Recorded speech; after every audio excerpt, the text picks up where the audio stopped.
The Browns won the toss and have elected to receive. Roger Ruzek is the place kicker for the Cowboys. He has been hot of late. Ruzek has connected on his last 7 field goals. He'll be booting away now for the Cleveland Browns, coming in with an 8-5 record on the season, having won 2 straight games, including last week's contest at Washington. Dropping back for the Browns, Glenn Young. He'll be joined on the goal line by Herman Fontenot. Glenn Young, Herman Fontenot back deep to receive the kick of Roger Ruzek. The Cowboys 2-11 on the season, having lost 9 games in a row.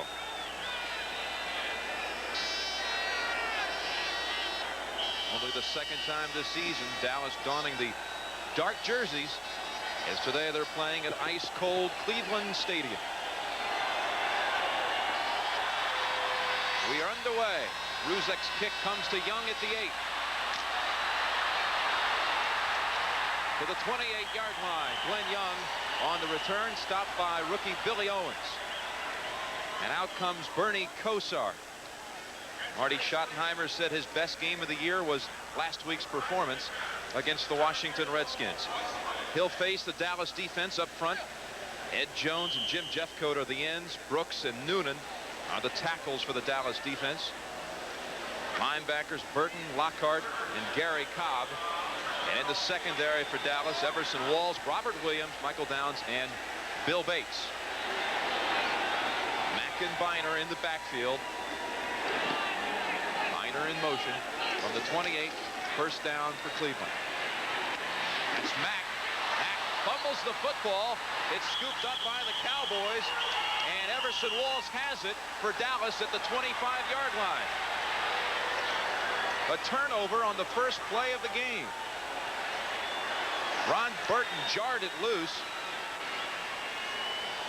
Well, Bernie gets the zone here, Jim, and he's going to give the first look downfield. He's got an outlet. You see Biner to the right-hand side of your screen. He goes to him, and it's just a situation where he gets his hat on the ball and knocks it loose. It's the very thing that you can't do with a 2-11 ball club. You can't come out and you can't give them life early, or it's going to be a long day for you. Everson Walls recovering the fumble for the Cowboys, and they open up the game at the 25-yard line of the Browns after the turnover. Cleveland now -1 in the takeaway giveaway ratio. Dallas in that category is tied for last in the NFL with the Tampa Bay Buccaneers. -21 on the season. They have turned it over 21 more times than they have recovered turnovers. Steve Pelluer is the quarterback. And on first down, play action fake to Todd Fowler. Pelluer throwing. That is Fowler at the 20. Inside the 15, down to the 13. Todd Fowler. First down, Dallas Cowboys. Stopped by Eddie Johnson and Clay Matthews. Gain of 12 on the play. Sam Clancy, Bob Golick, and Big Daddy Carl Hairston on the defensive front for the Cleveland Browns. Linebackers Grayson and Matthews on the outside. Johnson and Johnson on the inside for the Browns. And in the secondary, a great one it is. Frank Minifield and Hanford Dixon. The 2 corners, Felix Wright and Will Hill, are the safeties. Fowler and Herschel Walker split behind Pelluer. Here's the pitch to Walker. He picks up 2 yards before being stopped by Clay Matthews and Mike Johnson. Let's set the Dallas offense. Pelluer starting now. After a 2-game respite, Pelluer came back and started on Thanksgiving Day. Kevin Sweeney had stepped in for 2 games. Herschel Walker and Todd Fowler in the backfield. Fowler starting again for the injured Timmy Newsom. Ray Alexander and the rookie Michael Irvin are the receivers, and Thornton Chandler is the Dallas tight end. We'll call it 2nd and 9 from the 12-yard line.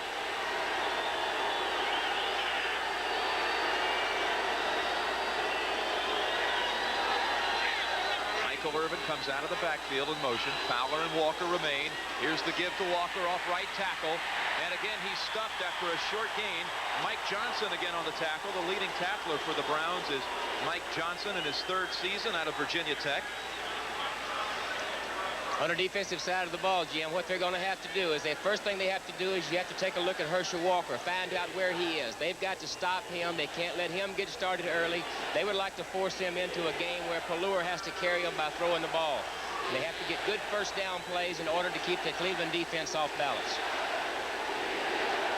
Cleveland's defense, once the opponent has gotten inside the 20, number 1 in the NFL as far as disallowing the opponent to get into the end zone. Now out of the shotgun with a 4-receiver set for Dallas. Walker in motion, and the Cowboys jumped. Well, I tell you what, it's going to be a problem because of all the crowd noise, and when the quarterback is in the shotgun, he's back off the line 5 or 6 yards. They're going to have a tough time today hearing the audible situation because of this noisy Cleveland crowd. Encroachment, number 34, offense. That foul preceded the 45-second clock running out. Jerry Seaman is our referee today. So that'll back Dallas to the 15-yard line. 3rd and 12. Herschel Walker playing against the Browns for the first time in his career. Now, as far as flag football, these are the teams with the most infractions this year. The Cowboys ranked 3rd in the league.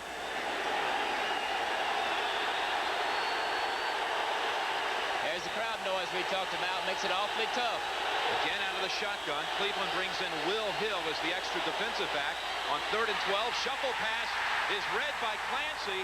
Clancy read that play all the way as Pelluer quickly dumped it off to Herschel Walker, and Ruzak will have to attempt the field goal. Well, it's a little shuffle pass out of a spread-type formation. Give him a look that looks like you're going to throw the ball. You try to sneak Herschel Walker underneath the little shovel thing. Sam Clancy's all over it. Sam Clancy, the former basketball player out of the University of Pittsburgh. Roger Ruzek will attempt now a field goal of 38 yards. Steve Pelluer is the holder.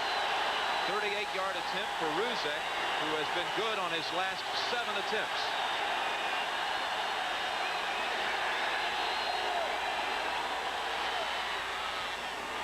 Kick by Ruzek is good, but there is a flag down. There's a flag down, and Cleveland motioning it's against the Cowboys.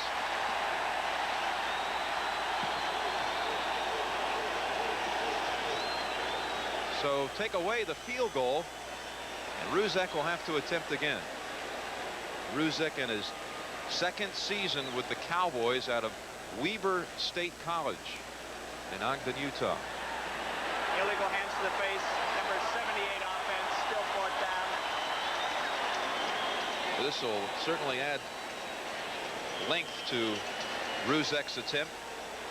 He made a 50-yarder this year. That's the longest of his career. Former teammate of Herschel Walker with the New Jersey Generals is this place kicker. Now this will be a 48-yard try for Roger Ruzek.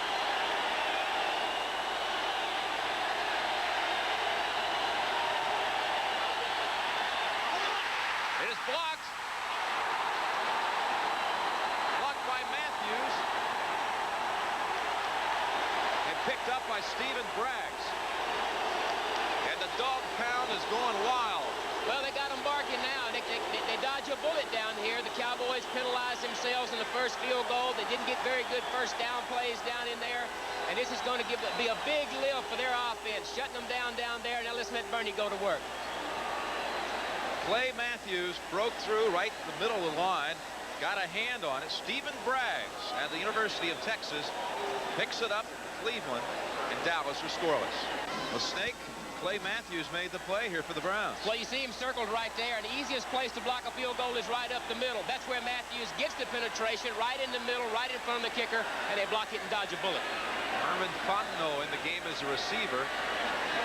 Lined up wide on the left side. 3 receivers set for the Browns on first down. Biner gets the carry. Works his way past the 30-yard line. Here's the report now from the Cleveland sideline. Kevin Mack has been taken to the locker room for x-rays of his hand. Kenny, he was the one who fumbled the football on the Browns' first play from scrimmage. Yeah, it looked like he got a lick right on the hand when he did fumble. Mack had been the starter. Fontenot is in there now. Langhorne and Weathers are the receivers, and the great one, Ozzie Newsome, is still the tight end, of course, here for the Cleveland Browns. 2nd and 8 for Cleveland. Fontenot now wide on the right side. Reggie Langhorne in motion. Weathers to the left.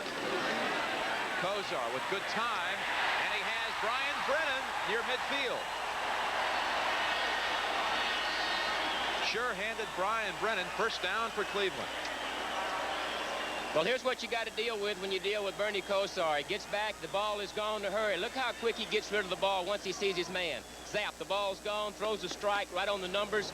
If they don't get any pressure on Bernie Kosar today, if the Dallas front four doesn't get any kind of pressure, he's going to make it a long day. Bernie picked up 17 on the completion to Brennan.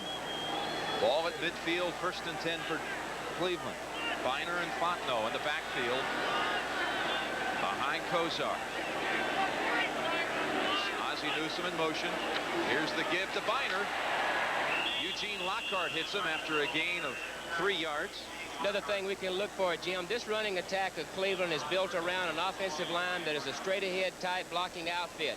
They block straight ahead. They don't have the great outside speed. They have backs that run straight ahead in Biner and Mack. They don't have the great outside threat. This you see right here is a style of running game we will see from them, straight ahead. Good block on the play by number 77, Ricky Bolden, who's filling in today for Larry Williams at left guard. Williams out with a shoulder injury suffered while lifting weights on Monday. So Bolden fills in his 3rd season out of SMU. 2nd and 6 from the Dallas 46. Herman Fontenot. Eugene Lockhart wraps him up at the 44.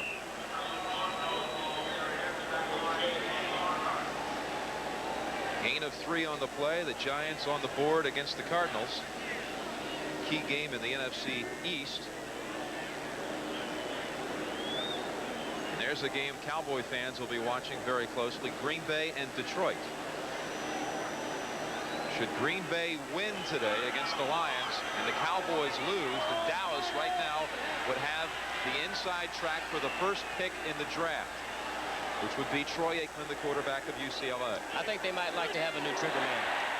3rd and 3, flags down. Pass is caught by Brennan. He's inside the 30, but a flag down at the line of scrimmage.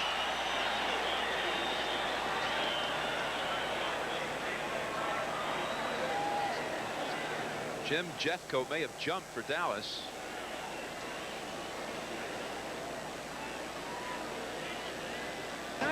Offside, number 99, 95, defense, penalty decline, first down. Called against Mark Whalen, defensive tackle, so it's a 14-yard pickup on the pass play. 1st and 10 for Cleveland from the 30. One of the ways you can slow down a real good pass rush is the quarterback can use his voice, make them jump, keep them off balance. Biner in the backfield, the lone setback. Herman Fontenot wide to the left. Weathers slot left. Langhorne and Newsome on the right side. Dallas showing blitz. They back off. Good time for Kozar. Pass is caught at the 25. Pass caught by Clarence Weathers in his 6th season out of Delaware State. He's down. Clarence Weathers. This team, Kenny, misses Webster Slaughter. No doubt. Anytime you have a player like that who has the ability to make the big play and you lose him out of your offense, somebody has to take up the slack. In this particular situation, Reggie Langhorne has been the guy that has come in and taken up the slack there. Langhorne's done an outstanding job. Career-high 42 receptions on the season. Weathers is starting in place of Webster Slaughter, and he made the reception here, and he's the man down on the field. Well, you give Bernie Kosar that kind of time, and he gets to look at the defense that long. He's a very smart, intelligent quarterback, sees the field extremely well, and you give him that kind of time, he's going to eventually find someone. Crunched by Steve Diassi, and he is still down on the field. 7:25 left in the first quarter. No score. If you thought you had to give up comfort to get a close shave, Norelco says, think again. Their revolutionary shaving system shaves skin close in a way that's incredibly comfortable. As the hair enters the chamber, the patented lift and cut system lifts each hair and holds it a split second before a blade cuts it, so it's possible to shave skin close without the blades even touching the skin. The lift and cut shaving system from Norelco. We made close comfortable. Give your car better pickup with the Black & Decker Car Vac Plus. The most powerful car vacuum made. The Black & Decker Car Vac Plus leaves everything else in the dust. Regardless of what some people think, all spark plugs aren't alike. These AC copper core plugs match my car's specs for up to 30,000 miles of high revving firepower. AC Delco parts. They don't just fit, they match. Ladies and gentlemen, it's the crater of fire. Chevy S10 versus Ford Ranger in a tug of war of power. And there they go. Two compact pickups with biggest available engines and automatics. The Ford's trying, but look at that Chevy S10 power. Its bigger V6 is just too strong for Ford. Chevy S10. When it comes to pickups, no wonder America is having a change of heart. The heartbeat of America. That's the day Chevy truck. Snake, take us to the chalkboard. Tell us what happened. Well, take a look at his left leg. It's a little hook pattern. He turns around, faces the quarterback like he should. Get his body between the ball and the receiver. Watch his left leg right there. See, it's folded up under him. All the weight of number 55, the linebacker on top of him, causes the injury. And he was carried off the field. Now on the Dallas bench. 2nd and 5 for the Browns. Biner the lone setback. Fontenot wide to the right. Langhorne slot right. Ryan Brennan on the left side. Biner changing direction, but he'll lose yardage. A loss of 1. Kevin Brooks brought him down in the backfield. Well, Biner smartly just takes as much as he can get. He's not the type back that can reverse field and go around the end for a long run or make something happen. They're straight ahead type backs. Don't try that turnaround thing. Just get up there, get the ball down, and start over. Again, Cleveland is without Webster Slaughter. He is on the injured reserve list. Marty Schottenheimer told us this week that Slaughter most likely will be back for the final regular season game against the Houston Oilers. Now with Weathers out, we'll be seeing more of Gerald McNeil and Brian Brennan. 6 backs in for the Cowboys. Francis is in there to help out along with Manny Hendricks. On 3rd and 7, here's the rush by Whalen. He's picked off. Kozar will tuck it in and get out of bounds. Everson Walls forced him out. Mark Whalen, a backup, putting some good pressure on Kosar, Kenny. Yeah, and you know, the pressure that he gets on Kosar, Jim, comes from right up the middle. That's the pressure that is hardest to handle for a quarterback because you can't see once they get that kind of penetration. You see Whalen chasing Bernie. Once you get him out of the pocket, you basically have him where you want him because Bernie is not the great athlete, not the great runner, say, as an Elway. Matt Barr. Look at that, 22 for 27 on the season. And this is a 44-yard attempt with the punter, Max Roniger, holding. It's a fake. Roniger to Barr. Barr trying to beat Burton, and Ron Burton wraps him up short of the first down. Not even close. A big loss on the play.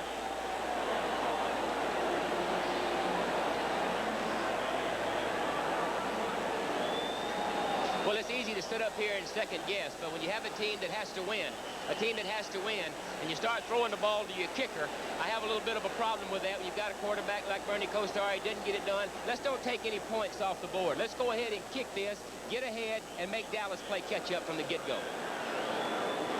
So Dallas and Cleveland both denied to this point in the first quarter. You've seen Ford do this. Called big downer for the defense that turned the ball back over to him. Ron Burton put a hurting on Matt Barr. They're fortunate the kicker was able to get off the field. That was a big hit. On first down, Herschel Walker plowing his way for a first down before he's knocked out of bounds. Well, see what happens. You have a play like that, you don't get any points out of it, and it gives the other team an awful lot of life. Even though they're 2-11, these guys are still drawing a paycheck, and they're going to come out here and they're going to play hard.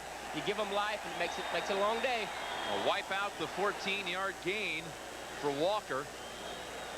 Holding against the Cowboys. Tom Landry. And the Cowboys. Number 88 offense. Still first down. Michael Irvin, the rookie receiver on that right side, helped clear the way. But he did it with a holding penalty. And back go the Cowboys. A tragedy this week in Herschel Walker's life. On Monday, his 31-year-old brother Bryneth was killed in an industrial accident. His brother Bryneth was the first member of the family to play football, the first one also to go to college. He was very close to his brother. The funeral was yesterday in Georgia.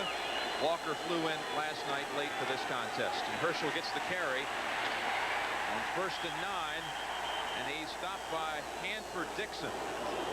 We have an update from New York. Let's send you back to the studios, and here's Brent Musburger. Brent. Jim, here's what's going on around the league right now. Phil Simms wearing gloves, moving the Giants. 15-yard touchdown pass to Robinson, and the Giants over the Cardinals now by a big 10 points. Meanwhile, in the AFC, the Bengals bounce in with a touchdown. Number 14 on the season for Ickey Woods. They blew the extra point. 6-3 there. Back to Jim. 5 minutes and 25 seconds left here in the first quarter. No score. Extra back in now for the Browns. Will Hill joins him in the secondary on 2nd and 9 for Dallas. Irvin in motion. Clack's in the backfield with Walker. Flag flies. Pelluer throws over the head of Darryl Clack at midfield. Mike Johnson on the coverage, but a flag down in the Dallas backfield. Kenny, we saw a graphic earlier. The Cowboys are the 3rd most penalized team in the National Football League. I think one thing you can look at, Jim, when you talk about penalties, especially on the Dallas side of the ball, is their youth. They've got, you take Rafferty out of the offensive line, you've got an extremely young offensive line. They're young on defense, and their wide receivers are young. A young quarterback, basically a young team. Young team is going to make mistakes.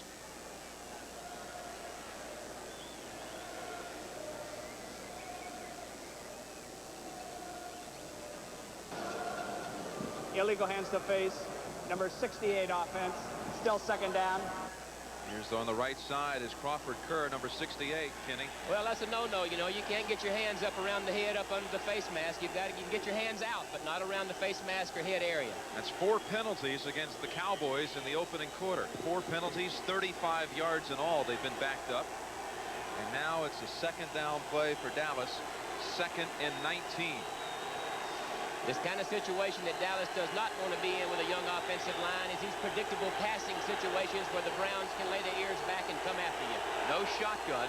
Clack and Walker in the backfield, split behind Pelluer. Alexander to the right. Irvin to the left. Pelluer swings it out to Clack at the 30 and out of bounds at the 37-yard line. Darryl Clack knocked out by Hanford Dixon. Clack in his 3rd season out of Arizona State. He picks up 11 on the play. Bring up a 3rd and 8 for the Cowboys. Long yardage. Cleveland gave them a zone-type defense. Drop the secondary back. Drop the linebackers back. Make you take the underneath stuff and come up and make the play. Kenny, what do you think about Steve Pelluer, the Cowboys quarterback who has been so heavily criticized back down home in Dallas? Well, I think he has made some mistakes, and he has played well. You know, he's been inconsistent. The mistakes he's made, Jim, have been critical because they've been in scoring area or either coming out of your own territory, and those mistakes kill you. 3 receivers out of the shotgun now is Pelluer. Kelvin Martin joins the receiving corps. Pelluer steps forward. Sam Clancy grabs him by the ankles, and it's punting time for the Cowboys. Well, you talk to their defensive coordinator and talk to their defensive people. One of the things that they're going to do to young Steve Pelluer is they're going to put an awful lot of pressure on him by bringing people. They're going to bring people from the outside, in the middle. They're going to bring a lot of people after him and pressure him, make him rush everything that he does. And they see right here, they get outside pressure, force him up in the middle of the pocket, and they make the play. So on 4th and 7, Mike Saxon to punt for the first time today. Gerald McNeil back for Cleveland at his own 20. The high kick, spiraling kick, comes to McNeil at the 15. Breaks 1 tackle, but then is swarmed under.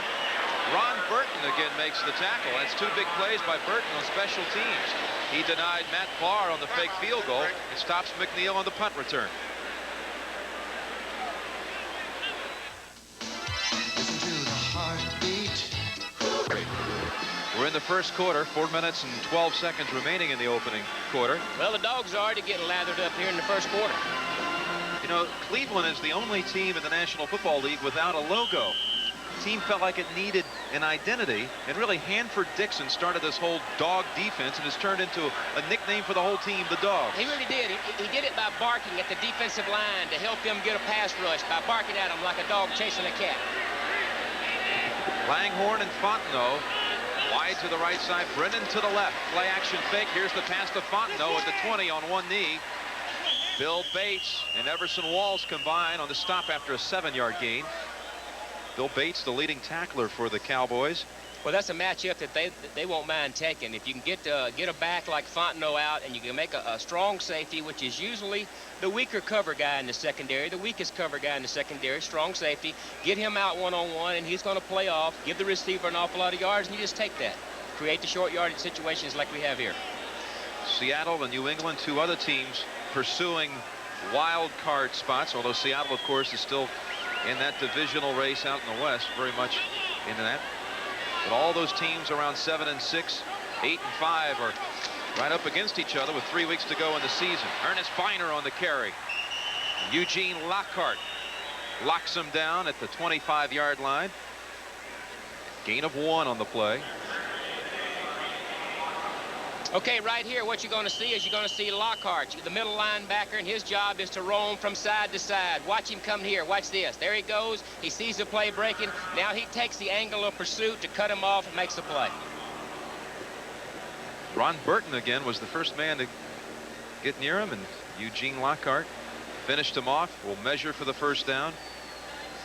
You know, Marty Schottenheimer's been maligned an awful lot because of not being imaginative on offense, but they really don't have the people that it takes to be real imaginative. They've got a straight-ahead blocking offensive line, Jim. They've got two big, strong backs that have basically gained the same amount of yardage this year, 450 or so yards apiece, and they are a straight-ahead, power-blocking outfit and protect your quarterback, and he is a great young quarterback, and that's their style of play. It's not an exciting style, but it's very effective. And they've had to battle the injuries. Kosar earlier in the year. Absolutely, plus, especially to him. Plus 2 more starters who stepped in were knocked out by injury. They've lost 2 players to this point in the first quarter. Kevin Mack and Clarence Weathers both have been knocked out of action. Biner and Baker in the backfield. Make that Tim Manoa in the backfield on 3rd and 1. Flag falls. Play is stopped. It's going against Cleveland. False start prior to the snap. Number 81 offense, still 3rd down. Kenny, really, Bernie Kosar is just right now getting into the groove. I agree. Coming off of the injury, the arm is not 100%. We spoke with him yesterday. It's taped. He has a rubber sleeve over his arm. We may see him throwing the ball on the sideline between series to try to keep it warm. Coming back off the injury, you have to get refill of the receivers. But I think they're really extremely happy to have him back. They're coming off of their best outing against Washington. I think the team is probably better right now than it has been in a long time. He missed 6 games in all, did Bernie Kosar. He's not pretty doing it, but he gets it done. And back now for some 6 weeks. Getting the rust out. 3rd and 6. Biner the lone setback. Here's the pass incomplete, intended for Brian Brennan. Oh, and a late flag on Ron Francis. Ron Francis will be flagged here for the infraction. Pass interference, number 38 defense, 1st down. Francis in his 2nd year out of Baylor. Well, they get a man-to-man coverage. They're trying to put pressure on Bernie. You see Randy White coming from the left side. It's going to be extremely tight coverage, but not quite that tight. Brian Brennan, a possession-type receiver, runs a good routes. Look for him to catch the ball underneath the coverage today. Fontenot to the right. Langhorne slot right. On 1st and 10 for Cleveland. Biner in the backfield. He gets the carry.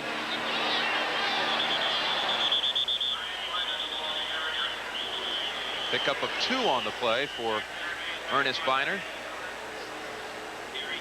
Clarence Weathers is back in the game now for Cleveland. He had been helped off earlier in this quarter with that knee injury. Now he's going back to the sidelines. Ernest Biner, the enforcer on offense. He's the guy, if anything breaks out, any extracurricular activities out there breaks out, You look for him to be right in the middle of it. Extremely tough guy, physically tough, and he's had to be really mentally tough too after the fumble thing. They've maligned him in the local papers around here, but he's really handled it extremely well. A first-class individual. Langhorne to the right. Fontenot to the left. Brennan slot left. Viner in the backfield. Ozzie Newsom now shifting on 2nd and 8. And again, the play is whistle dead. Dallas was blitzing on that play. Ron Burton came in quickly, but all for naught.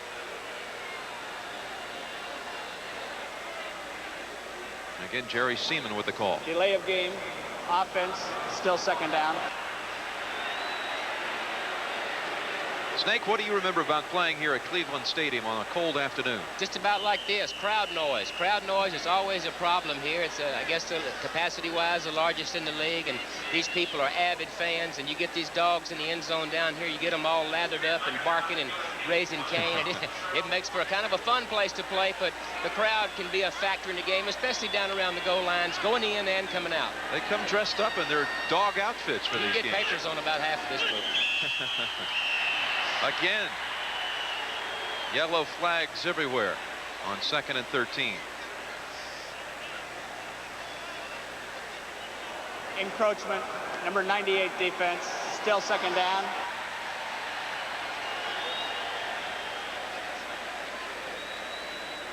Kenny, this time it goes against the Cowboys. Well, they're jumping around. They're trying to give Bernie a lot of different looks, you know, and try to confuse him and to make him see something that he thinks might happen and back out of it. Just give him a lot of look. Extremely smart quarterback, and you have to try to do as many things defensively to him as you can. If you let him get in a rhythm where he knows what you're doing, you're in trouble.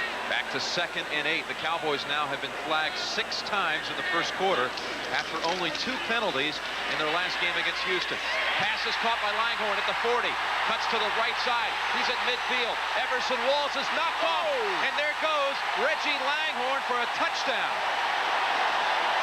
Brian Brennan threw a big block. Brian Brennan finished off Everson Walls, who was the only man with a shot at Reggie Langhorne, who ran to the right side and found open room.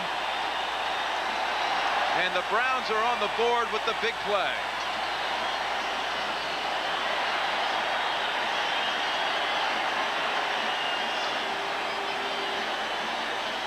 "73 yards.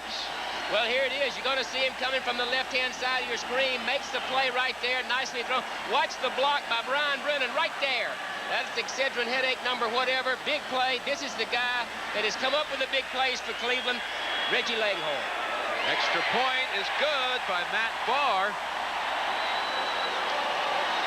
And Reggie Langhorne runs 73 yards after the reception from Bernie Kosar.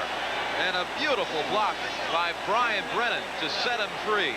And the Browns lead with 35 seconds remaining in the first quarter. 7-0.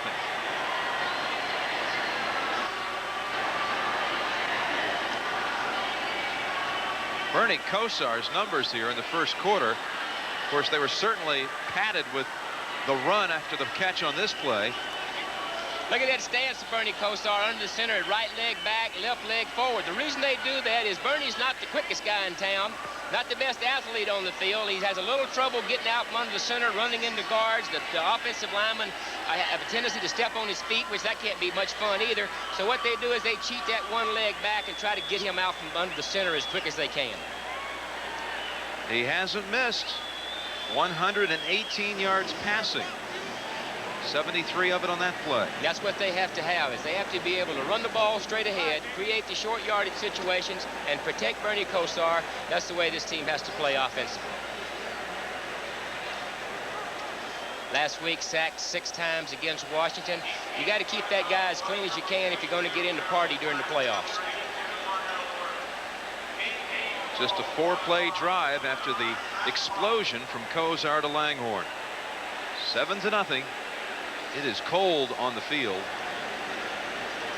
Right off Lake Erie, the winds come in, and it brings that wind chill factor down to about 15 degrees right now. So Matt Barr will kick away to the Cowboys. Darryl Clack and Cornell Burbage.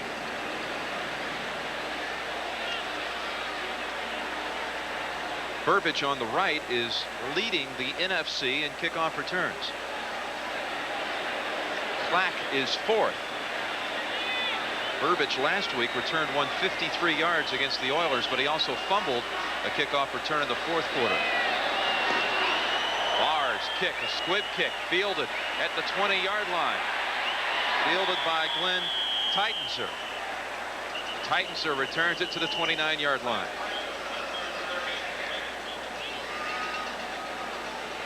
Well, they throw the ball to their kicker, and he gets banged up trying to be a receiver on the play that we talked about earlier when they had to fake field goal.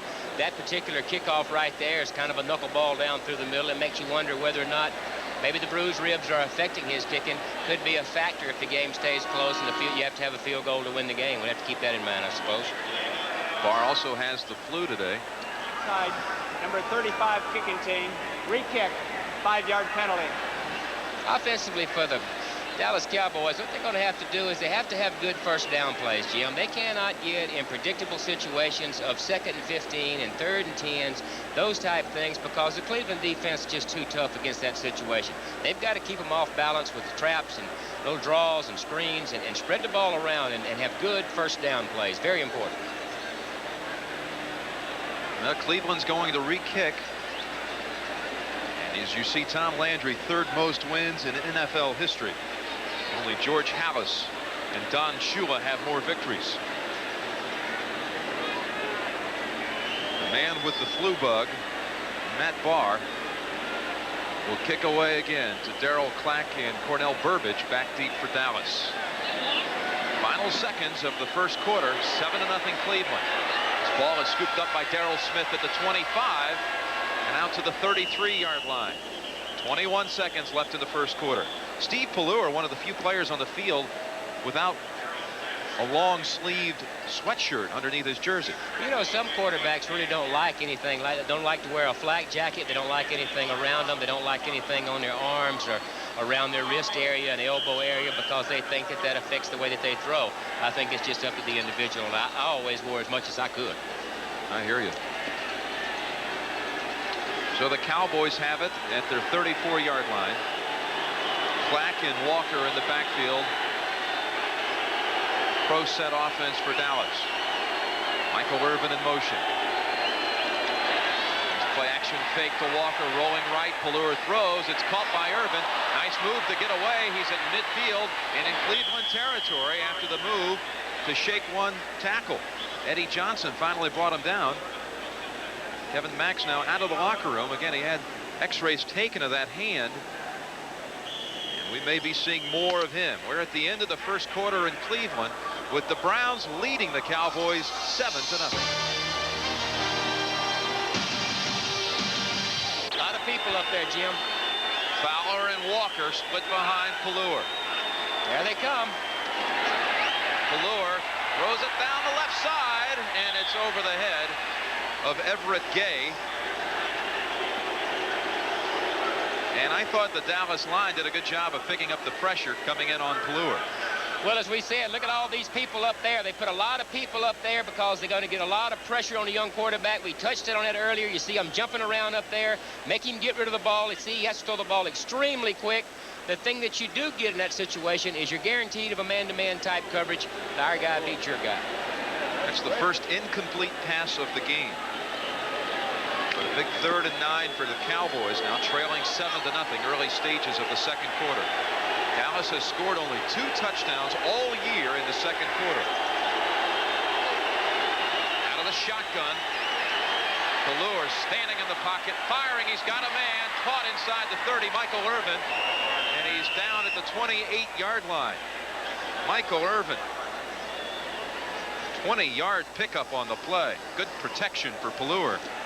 Well, that's the big play guy. It hasn't been the big play guy for them this year. It's been Alexander, but this is a guy they expect this out of. Their #1 draft choice, Michael Irvin.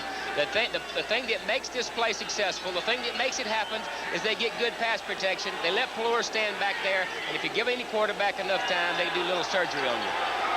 Michael Irvin is off to a fast start in this game. Second reception of the contest. Dallas lines up in the eye. Clack the fullback, Walker the tailback. Thornton Chandler the tight end in motion. First and 10, a handoff up the middle. Darryl Clack, he's inside the 20 and down to the 19. A flag down, however, at the line of scrimmage. Darryl Clack, we've been told, would see more action today. Marlon Jones made the tackle. Illegal procedure against the Cowboys. Again, they were only penalized last week against Houston twice. That is now 7. I believe 7 penalties on the Cowboys. Illegal shift. 2 men moved on offense and dot reset prior to the snap. Still first down. Referee Jerry Seaman is getting more exposure than Geraldo Rivera. But you know, it all goes back to what we said earlier about the flag football. A lot of penalties. You get a lot of young players playing together. The other factor in the penalties in this particular game, Jim, the crowd noise. They can't hear the cadence. Based on what the quarterback says, they know when to stop and when to shift. You can't hear in here. Kelvin Martin and Everett Gay are the receivers for the Cowboys. Dallas lines up in the eye on first and 15. It's Clack and Walker. Play action fake to Walker. Rolling right is Pelluer. He has Clack at the 30. Dancing his way down to the 25-yard line. Frank Minifield makes the tackle. 8-yard pickup on the play to Darryl Clack. What about Minifield and Hanford Dixon? Is there a better pair of corners in the league? There can't be. Probably not. You know, and the thing that really makes them good, Jim, we talked to both those guys yesterday at the same time, and the thing that makes them good is they both like their job for one. They really enjoy playing. There you see Clack catching the ball after the play fake out in the flat against the zone. But those 2 corners you talked about, the reason they're playing so well, they study so hard. It's film after film after film. They both started last year in the Pro Bowl. Pelluer was 6 for 7 in the game in passing. Second down and 7 for Dallas. Here's the pitch to Walker. He's got room. Inside the 20. Look out. Inside the 10 and down to the 5-yard line. May have stepped out before the 5. We'll spot it at the 7, but that whole left side was opened up for Herschel Walker. Evidently a couple of good blocks by Waddell and Nate Newton on the left-hand side, because once you let, look at the left-hand side right here, it's going to be to the right of the screen, and you let a guy that has world-class speed like Herschel Walker, and you let him get outside. See, they pinned number 59 in there. He gets a good block from Fowler, number 46. Here comes Clay Matthews to help. But once that world-class speed gets outside, you're in trouble. That was a fabulous block by Fowler on Felix Wright, and an 18-yard gain for Herschel Walker. I think the key to this drive, Jim, is the fact that they've had very good first down plays. They haven't put themselves in predictable situations. Dallas has to take a timeout.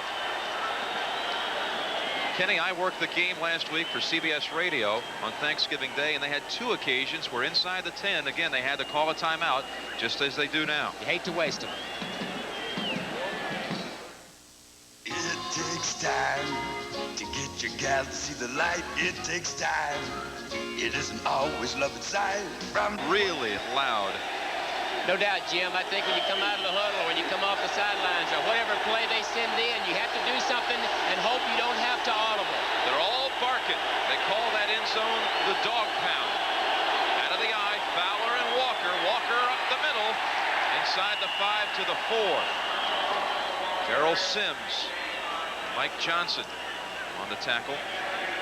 To this point in the contest, with Cleveland leading 7-0, Kozar a perfect 6 for 6.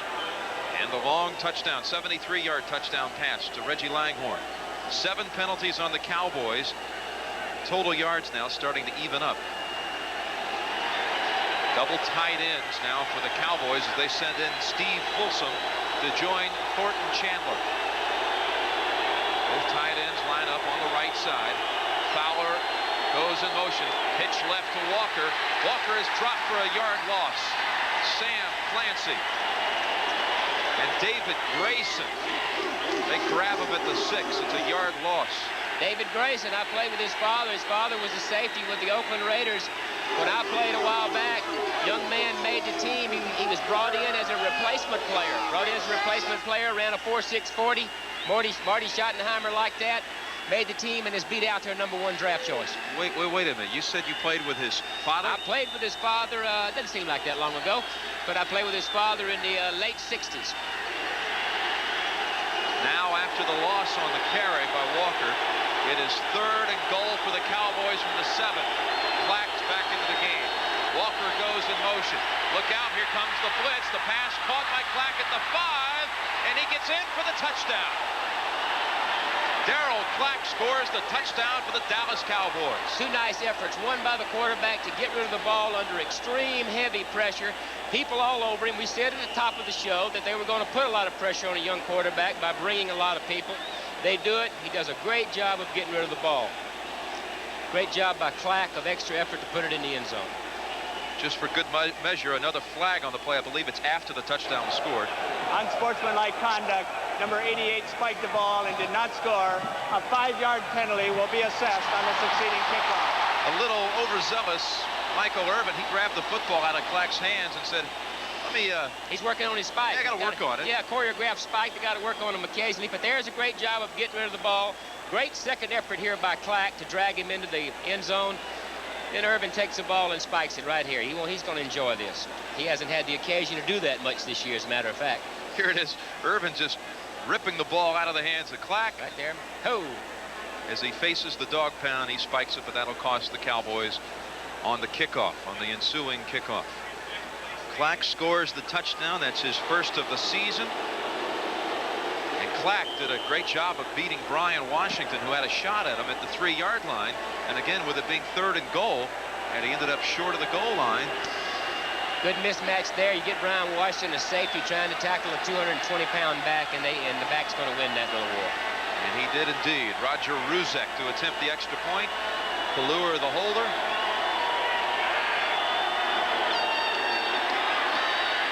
And we are tied. 10 minutes and 19 seconds left in the second quarter. Cleveland and Dallas 7-7. Cowboys driving 66 yards, using up over 5 minutes of the clock. Usually the second quarter is the most productive quarter as far as scoring points around the league, but coming in, the Cowboys had only managed 26 points in 13 games in the second quarter this year. It's only the 3rd time they found the end zone this year in the second quarter. I think it's because of a young team again, and the reason you will see the second quarter become the most productive is because all the adjustments are made. Through the first quarter, you try to find out what teams are doing to you on defense. You try to find out what formations are working for the other team on offense. It takes you a quarter or so to make your adjustments. In making adjustments, veteran teams are going to make those adjustments a lot easier and a lot quicker than, say, a very young Dallas football team. Good point. Cowboys now tied 7-7. And ready to kick away. Standing at the 10-yard line, Glenn Young and Herman Fontenot. Because of the penalty, the Cowboys, the penalty after the touchdown on Michael Irvin. Ruzek kicking from the 30. He squibs it just like Barr. And on 3 bounces, Young picks it up at the 17. To the 30, to the 33-yard line, and we've got another flag. Well, the first quarter was real sloppy with penalties. It starts off this quarter with another penalty, and the refs aren't letting them play.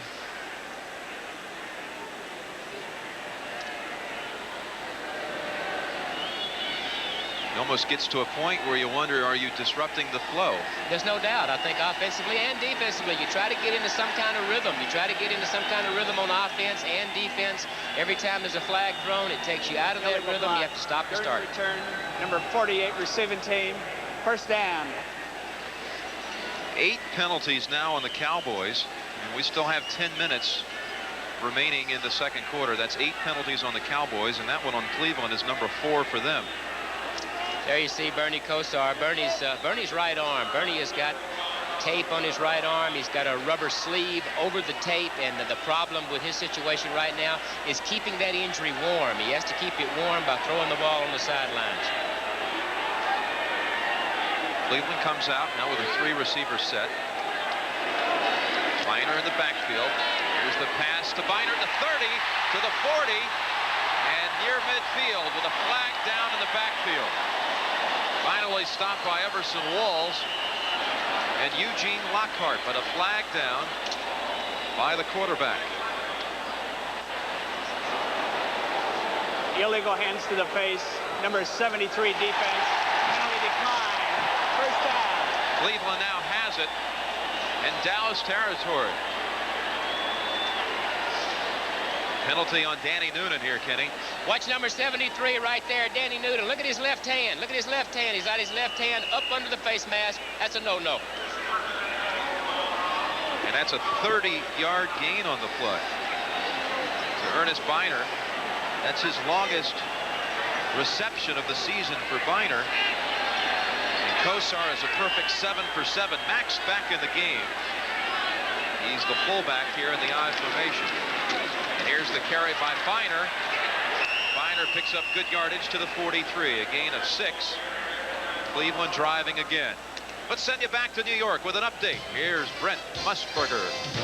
Jim, the Philadelphia Eagles go ahead of the Washington Redskins, and they did it because of this interception by Joyner. Now, initially, the officials called a touchdown, but he stepped out of bounds at about the 19, and from there, Randall Cunningham drove it in. 10-7, back to Jim.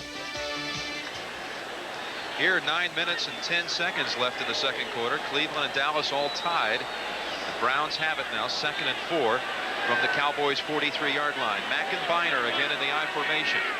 Behind Bernie Kosar. Derek Tennell in the game as well as a second tight end. Here's the carry by Biner. No gain for Biner. Trying to run behind right tackle Cody Reason. All-pro right tackle for the Cleveland Browns in his 9th year out of Texas A&M. Fairbanks High School back in Texas. Scores around the league. The Giants leading Phoenix. We just saw the update from Brent on that game. Game, of course, Cleveland fans very interested in. Cincinnati atop the AFC Central with a 10-point lead over San Diego. Exciting offense. Boomer Esiason throws the ball all over the field. They're playing really good defense in Cincinnati, too. Colts have now taken the lead on the Dolphins, 14-7. 4-receiver set for Cleveland. On 3rd and 4, Kosar, left side, Brennan, first down to the 31-yard line. That slant pattern's been working all day. Robert Williams, a one-on-one coverage, but Brian Brennan has the first down for the Browns. Well, you're going to get Brian Brennan matched up on Robert Williams a little quick. You see, Bernie Kosar sets it about 5 yards, throws a strike, very accurate passer in this range of throwing the ball. You just take that right there, throw the ball in front, move it down in. That's what Bernie Kosar's strength is, the fact that he reads defenses so well, gets the ball to the correct guy. Mack is out of there now. And Fontenot comes in for Cleveland on 1st and 10. Fontenot wide to the left as a receiver. 4-receiver set for the Browns. Biner the lone setback. Biner shifting around. The 32 of the Cowboys. Fontenot has the catch at the 20 and down to the 12-yard line. Burton and Bates combine on the tackle, but it's another big gainer for the Browns. Well, you see right there, you're going to see Fontenot right there. Where's the defensive back? He's so far off of him, he doesn't even make the picture. Bernie Kosar takes a look out there. Robert Williams, number 23, playing off 7 or 8 yards. Just take that little easy throw right in front of him. Kosar in the first half, Snake, is 9 for 9 for 177 yards. Well, if you don't get heat on that young man, like we said, he sees things so well. If you don't get the heat on him, you're in trouble. Kevin Mack checks back in. So it's Mack and Biner in the backfield. Mack with the carry. Mack inside the 10 to the 9. Gary Cobb combines with Ed Too Tall Jones on the tackle. A 4-yard pickup by Mack. Glad to get Kevin Mack back. Big game last week, and their running game has been questioned this year. And I think one of the reasons their running game hasn't worked very well, Jim, is because the passing game has suffered. Anytime your passing game suffers, your running game's going to suffer. The loss of Bernie Kosar, everybody has problems. How about that graphic right there, Penny? Last in the league and putting it in the end zone once they're inside the 20. Been terrible inside the 20. We talked to the offensive coaches yesterday. Combination of a lot of different things. Penalties. Kosar says we're just playing horrible inside the 20. Here's the handoff to Mack for very little yardage. Eugene Lockhart clogs the middle. And it'll be a 3rd down play for Cleveland inside the 10. Again, it's that straight-ahead running style of the Cleveland offense with those big backs with Kevin Mack and Ernest Biner. Nothing fancy, nothing outside, because they're not the type of backs that run outside. They don't have the great speed to get outside. Everything is right at you. Kevin Mack comes out. Gerald McNeil goes in. McNeil and Langhorne to the right. Weathers and Brennan to the left. A lot of people up there, Jim. They may be coming after him. 3rd and 4 for Bernie Kosar and the Browns. Biner the lone setback. 3rd and 4. Kosar looking right. Pass incomplete at the goal line, intended for Reggie Langhorne. Pass incomplete and deflected at the line of scrimmage. That's his first misfire today. Good job of getting penetration by the front people to make Bernie throw the ball before he would like, putting people in his face, make him deliver the ball before he wants to. Watch this right here. Watch the pressure from the middle. You see Noonan 73. Here comes Randy White on a twist. They get people in front of him, all around him, make him get rid of the ball before he would like, and they stop him. Straight away 25-yard field goal attempt for the flu-ridden Matt Barr. Ex-Runiger, the holder. No trickery on this field goal attempt. Cleveland takes the lead. With 4 minutes, 54 seconds left in the second quarter, the Browns lead it 10-7. You don't have to buy a sports car to get a 5-speed transmission, power steering, AM/FM stereo cassette, fuel-injected engine, anti-lock rear brakes, 6-year, 60,000-mile powertrain warranty. How do you get all this for under $10,000? Simple. You buy this newly designed Ford Ranger XLT with all these sports car features, plus a really big trunk. Get up to $500 cash bonus on Ford Ranger, the best-selling compact truck in America.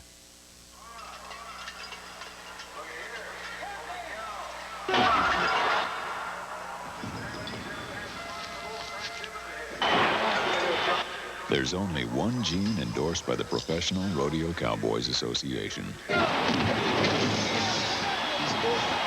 Wrangler Cowboy Cut Jeans. From Oakdale, California, Ted Deuce.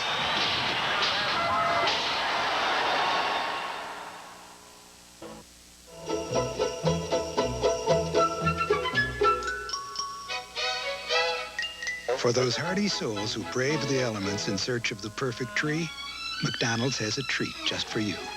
For a short time, we're serving holiday chicken McNuggets with a festive orange sauce. There are also thick, rich eggnog milkshakes and cool peppermint sundaes. They're just our way of wishing you a joyous season. Your holiday place, McDonald's.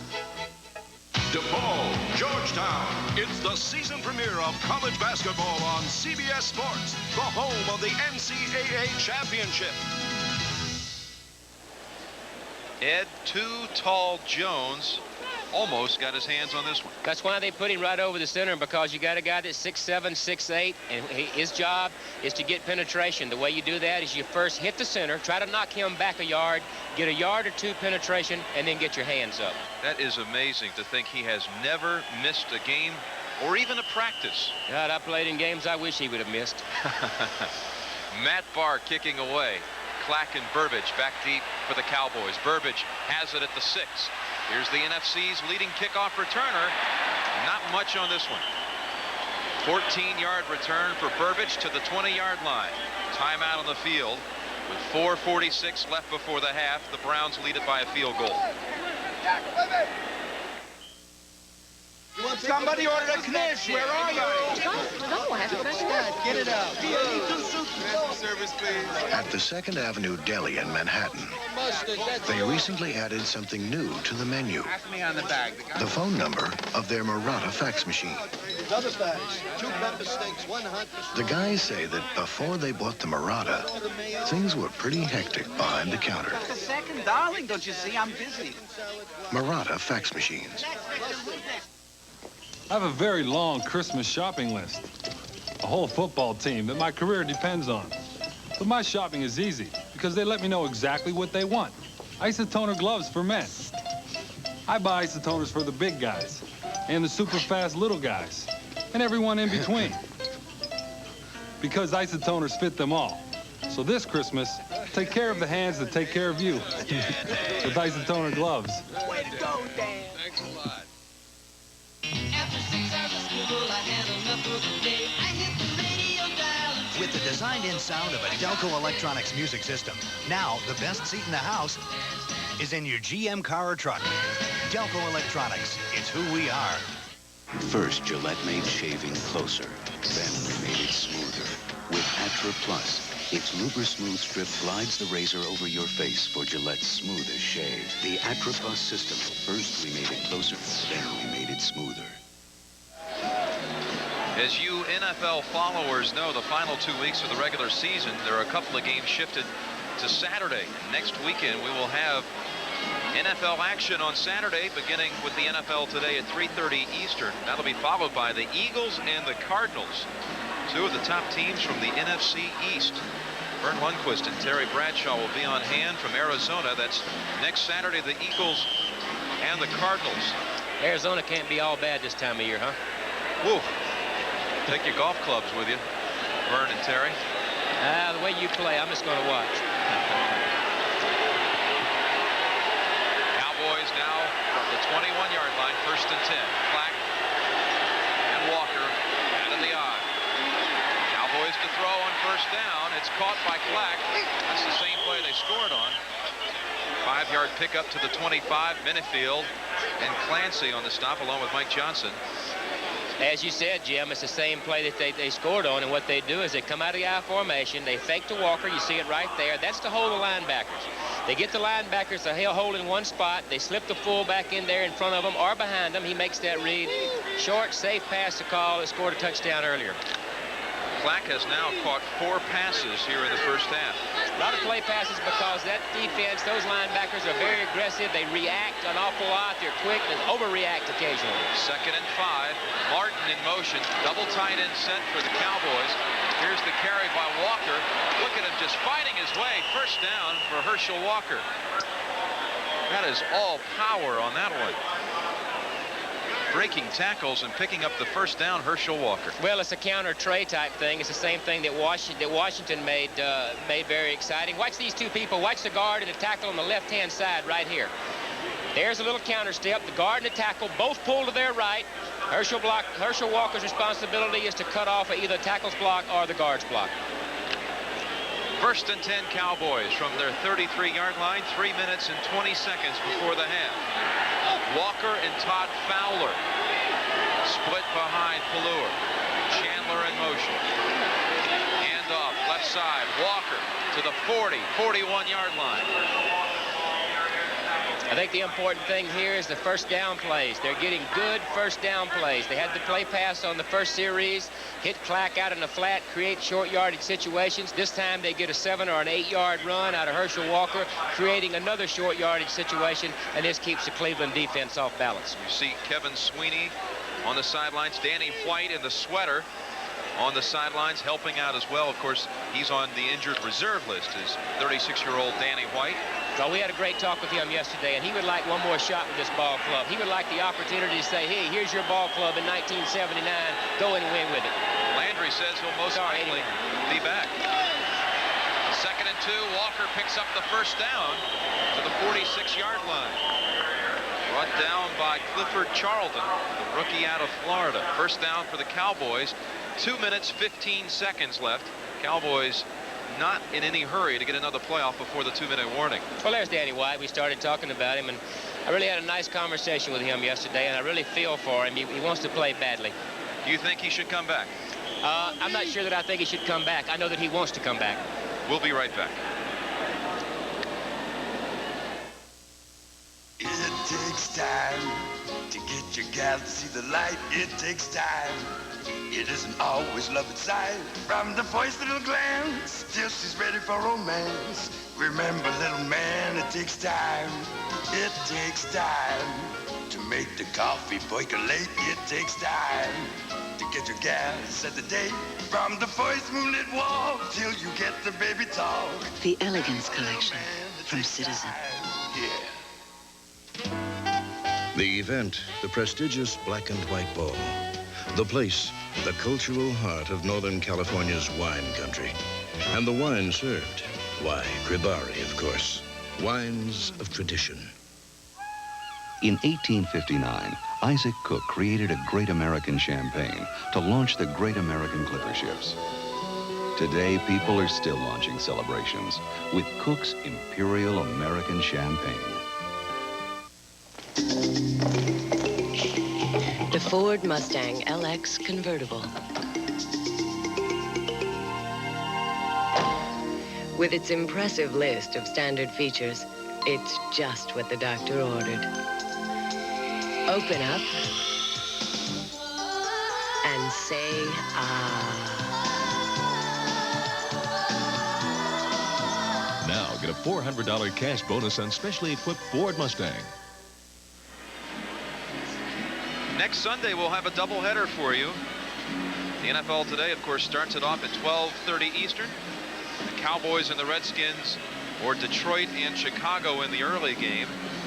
And then it's a big matchup out in the NFC West. 49ers and the Saints. A lot of will be riding on that game for sure. Next Sunday. Mr. Art Modell.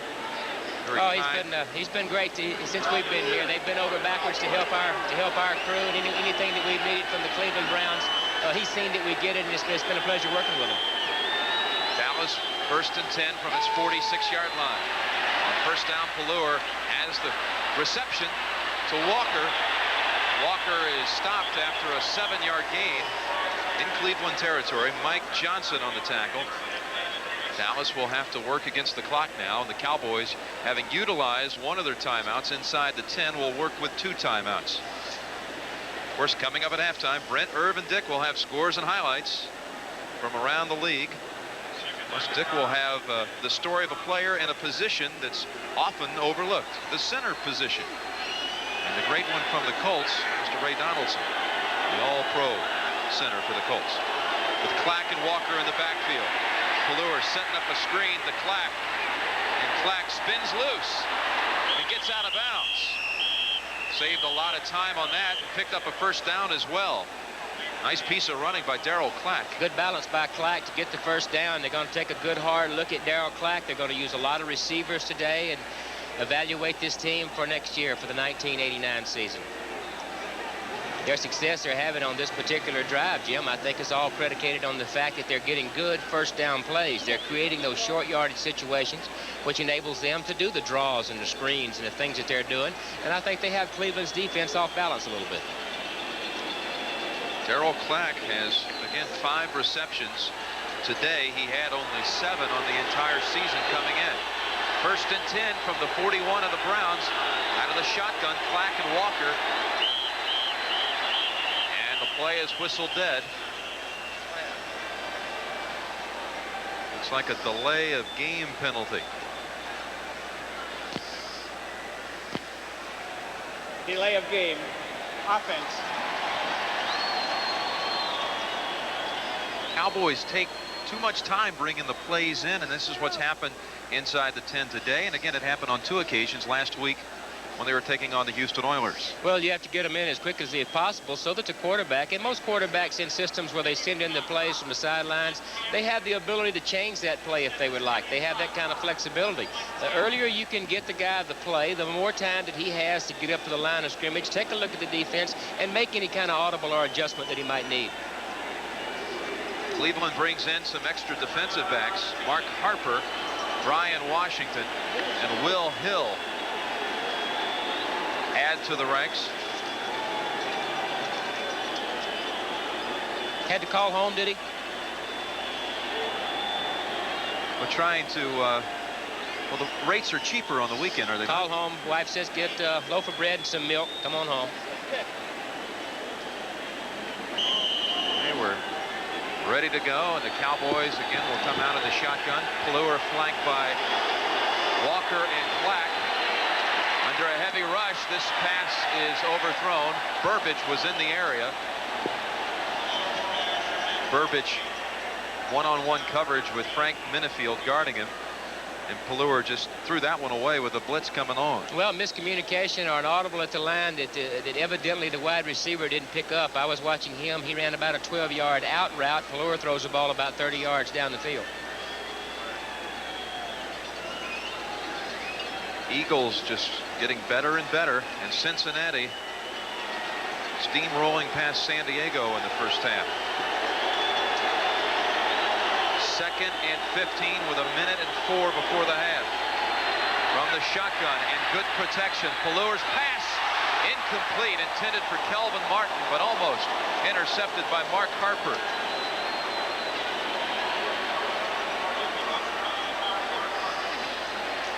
Well, they come after him with a blitz. You see the linebacker Grayson going there. It's man-to-man. There's Hanford Dixon, number 29 up top. And here you see number 83 right there, almost intercepted.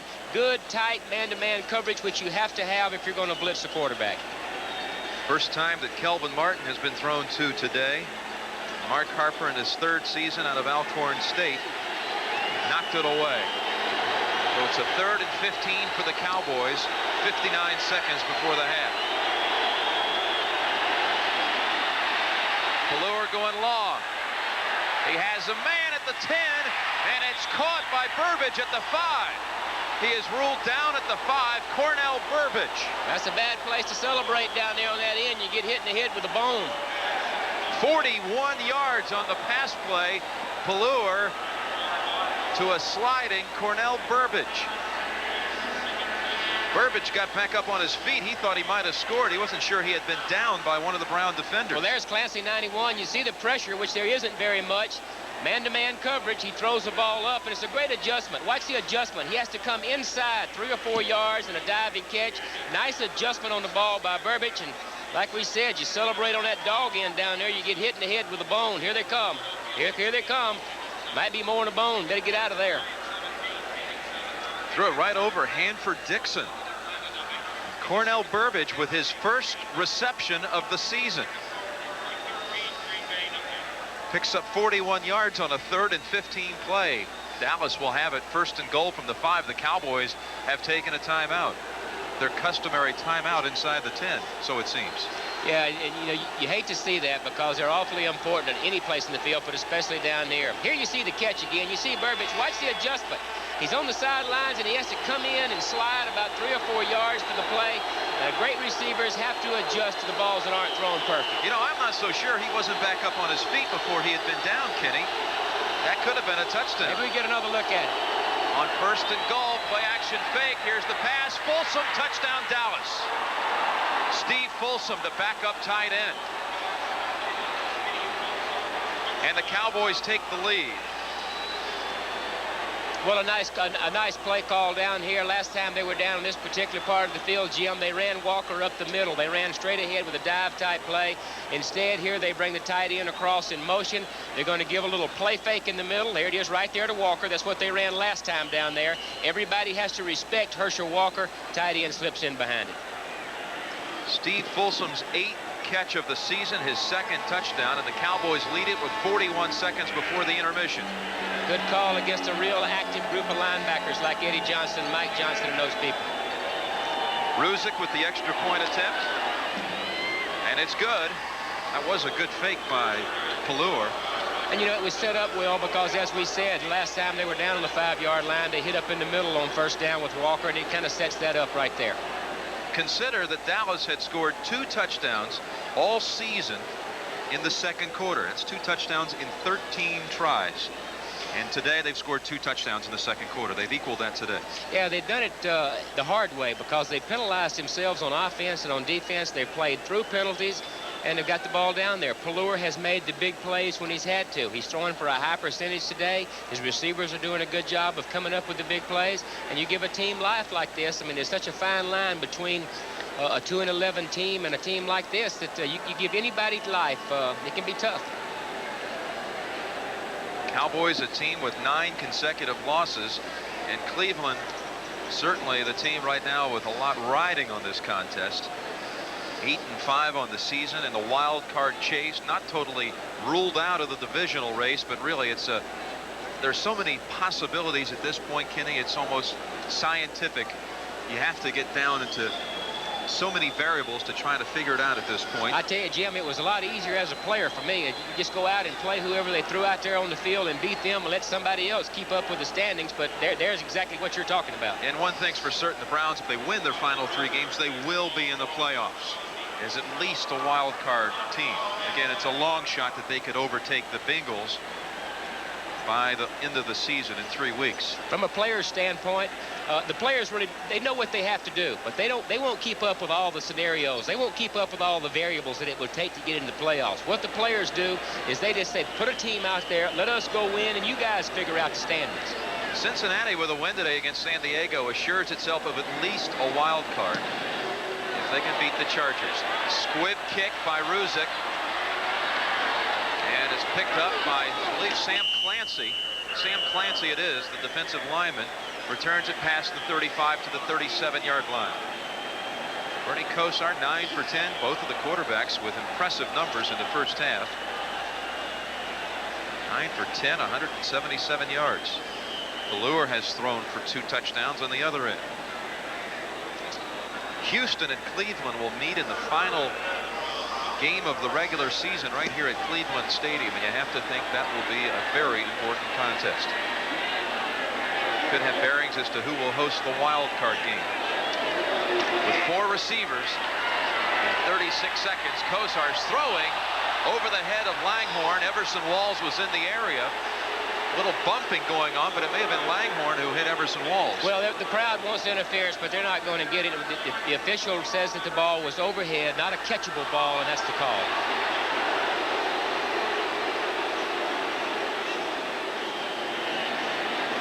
.30 seconds remaining. Well, they're certainly not going to sit on the ball right here with only 30 seconds left, as evidenced by that play. They're going to try to get something out of it. Collectively, the quarterbacks 21 for 26 and 310 yards. In the cold. Kosar's pass caught by Brennan at the 45. Shakes loose. Get a timeout.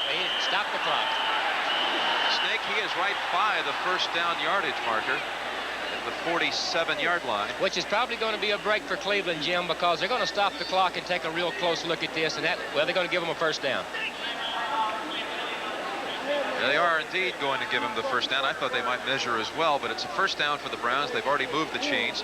Here's the pass play across the middle. Bernie, you have to watch Bernie play. The ball comes from every conceivable angle that you can think of. Sometimes he's over the top, sometimes he's sidearm, sometimes he's three-quarter. It really doesn't matter how he delivers the ball. They just seem to keep moving the chains.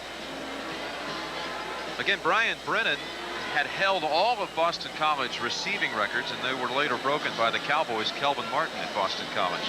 Watch Bernie. Watch where he throws the ball. He's sliding backwards with his right foot. He throws a sidearm strike to Brennan, a good possession-type player that's very good against zone-type coverage because he runs good, precise routes, and he understands where the linebackers are.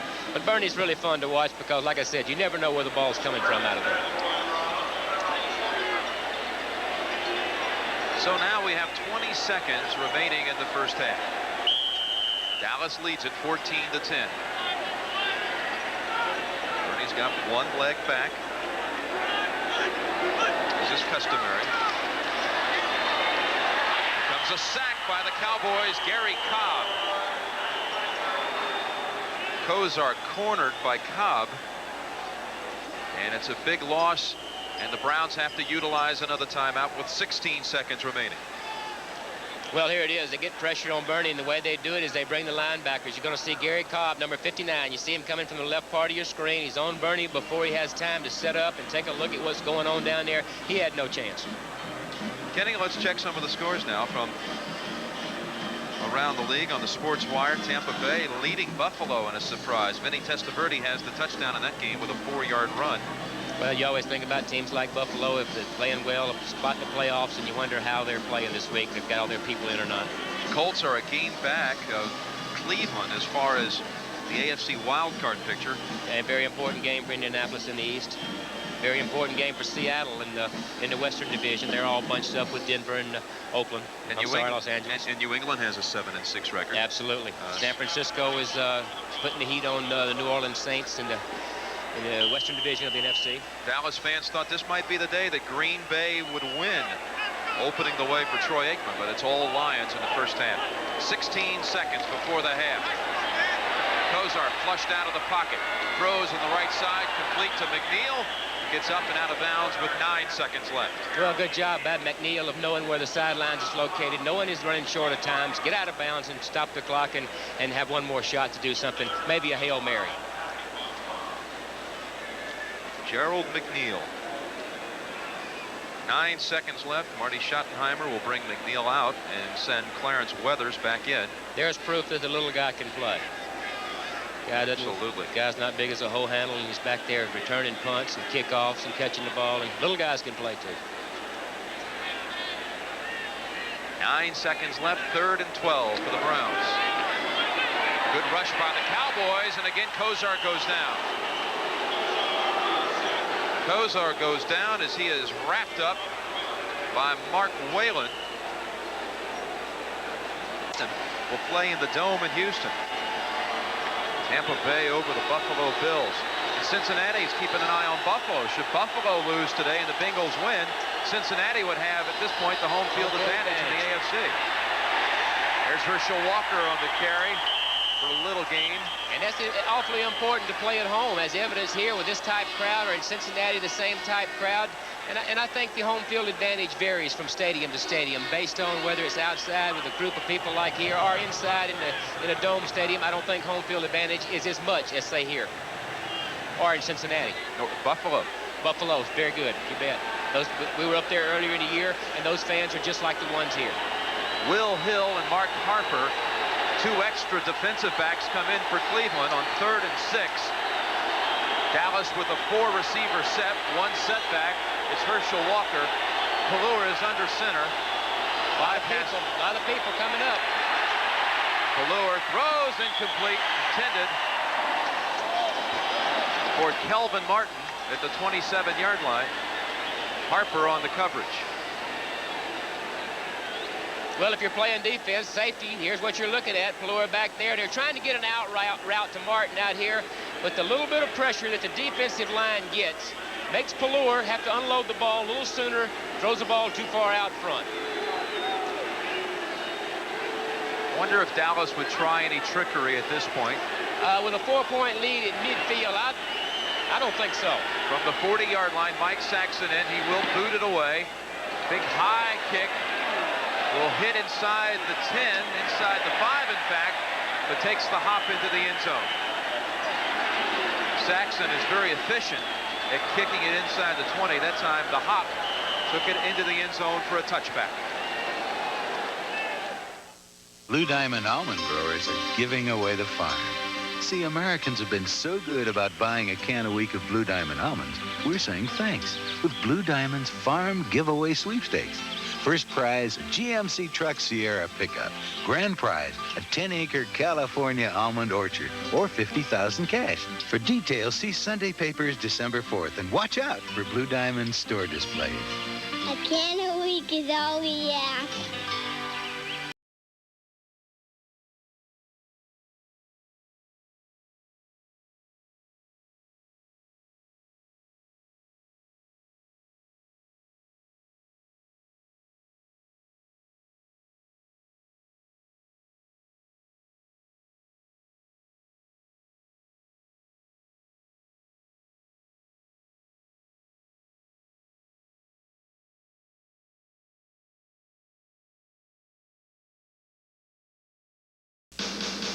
Some guys, they have it all. Some guys are just too vain. Some guys, they have a ball. Some guys get left out in the rain. Don't wait for something good to happen. Make it happen with the clean, masculine scent of English leather cologne. Some guys have what others want. Some guys have it all. English leather. Some guys have it all. Cindy Williams is going undercover, but Marky Post has to teach her a few tricks. Do what I do. Watch my move. It's a real working relationship. Tricks of the Trade, Tuesday. The frigid air around Cleveland Stadium. Packed house here where the Cowboys lead Cleveland by the score of 14-10. Browns have the football for the first time in the second half. What do you expect we'll see out of the Browns offense any different from the first half, Kenny? I don't think we'll see much different. I think the running game will be the same. I think they're going to have to throw the ball a little bit more. The success they've had has been Bernie Kosar connecting on the outside people. He opens up in the I formation. Mack the fullback, Biner the tailback. Biner gets the call, and Biner picks up 4 yards. In the first half, because Mack went out for a large part of the first quarter, they did not run any consistent rushing attack with one back. No, they don't seem to really have a consistent rushing attack with the back that they have, but I really don't think that's the way to promised land. I think the way for them is to get that offensive line to protect Kosar, use a real short, quick, rhythm-type passing game, and throw the ball. Weathers to the left, Langhorne to the right, Biner on a wing on the right side. And it's Mack in the backfield. Here's Kevin Mack. Stuffed at the line of scrimmage by Kevin Brooks.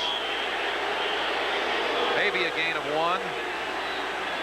There are some excellent numbers for the Browns when Kevin Mack goes over 100 yards. Well, you see these people in here, they've been moving around an awful lot. And the reason they move around up there is to destroy the blocking combinations. Is try to confuse the guards and the centers so that they don't block the correct guy to try to shut down the running game. 3rd and 6. Manny Hendricks and Ron Francis joined the secondary for Dallas. 4 receivers for the Browns. Pass by Kosar, caught by Brennan. First down, Browns. Well, that's where their success was in the first half, Jim, and I think that's exactly what they have to do now. But I don't think they should do it on the downs when everybody in the stadium knows you're going to throw the ball. I think they have to throw the ball on first down, second down. 10-yard completion. Kosar.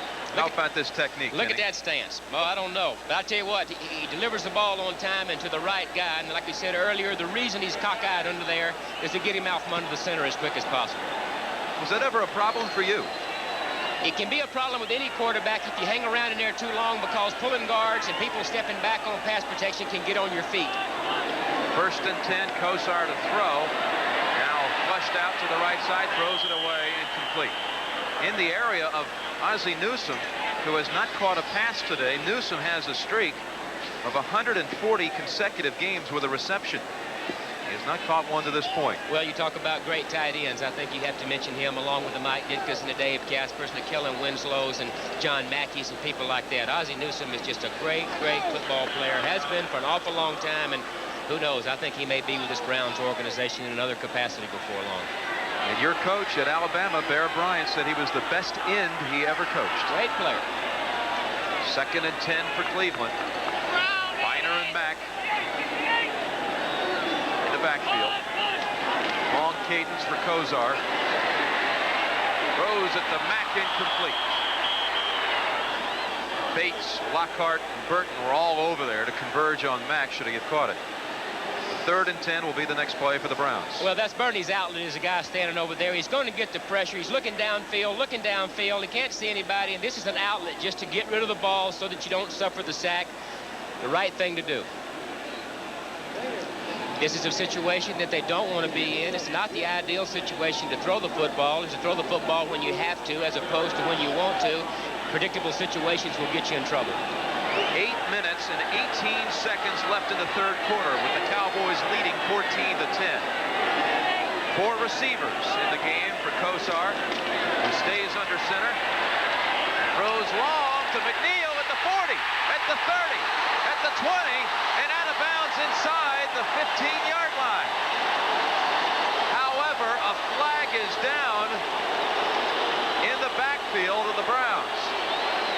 A 51-yard hookup from Kosar to Gerald McNeil. But it's coming back.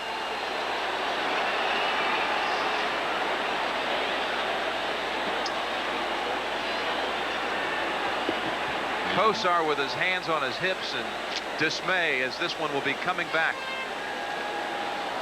Illegal hands to the face. Number 77 offense, still 3rd down. Ricky Bolden. Well, you hate that. Nobody hates it any worse than Ricky Bolden. He steps in for Williams with a sore shoulder, and he gets the holding penalty. See if we can see it right here. Let's see if we can spot Ricky Bolden.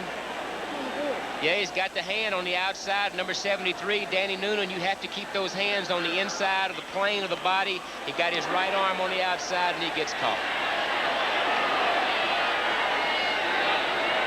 Now it's 3rd and 20. 4 receivers.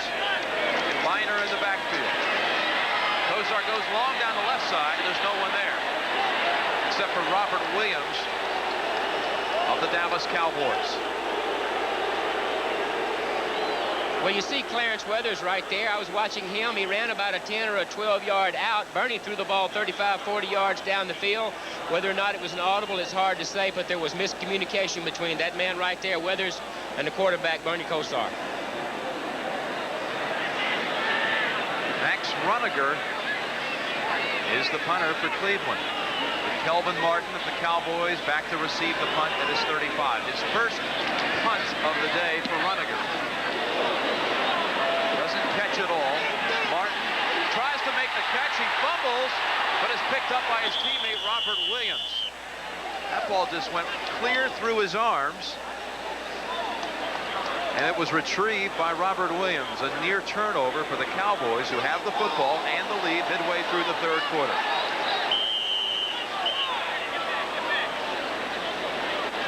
There is a flag down in the area of where Martin was trying to make the catch on the punt. I saw no fair catch indication.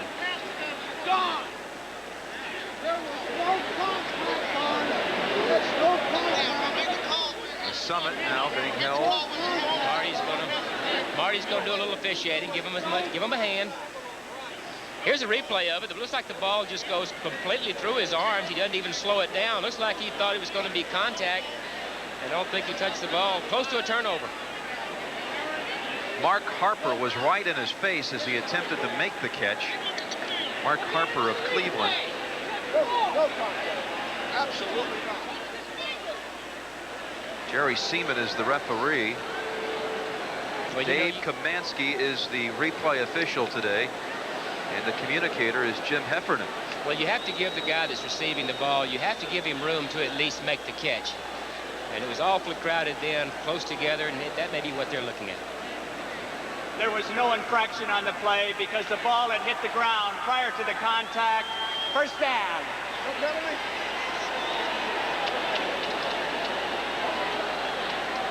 So the Cowboys have the football. First and 10 at their own 33-yard line. Well, if you're a Cleveland Brown, you've got an awful lot riding on this game, and they've got to get in gear. Their defense needs to make a big play.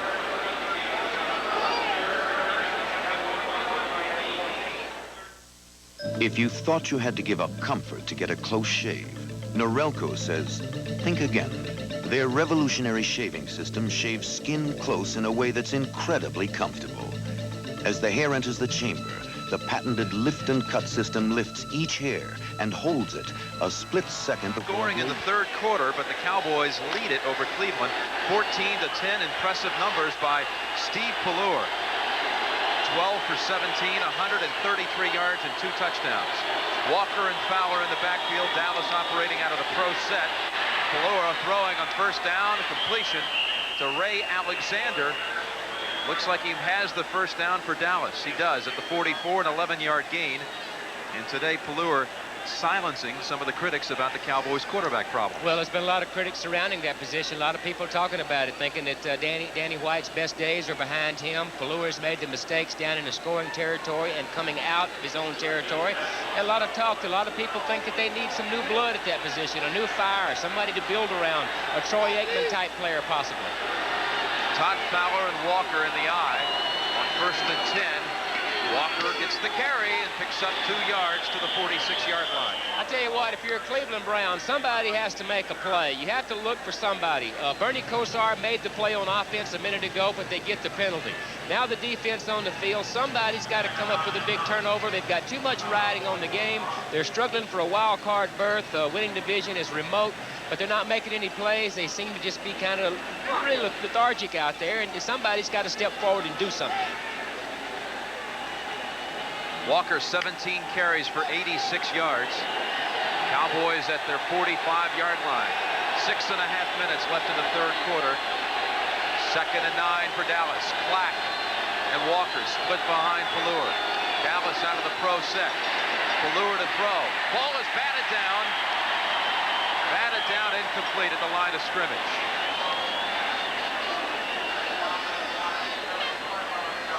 Mike Johnson, Clay Matthews in the area. May have been Sam Clancy.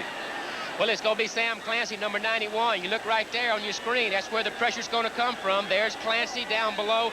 Matthews from the outside. That's the kind of pressure that they have to have. Those are the kind of plays that the defense has to step forward and make.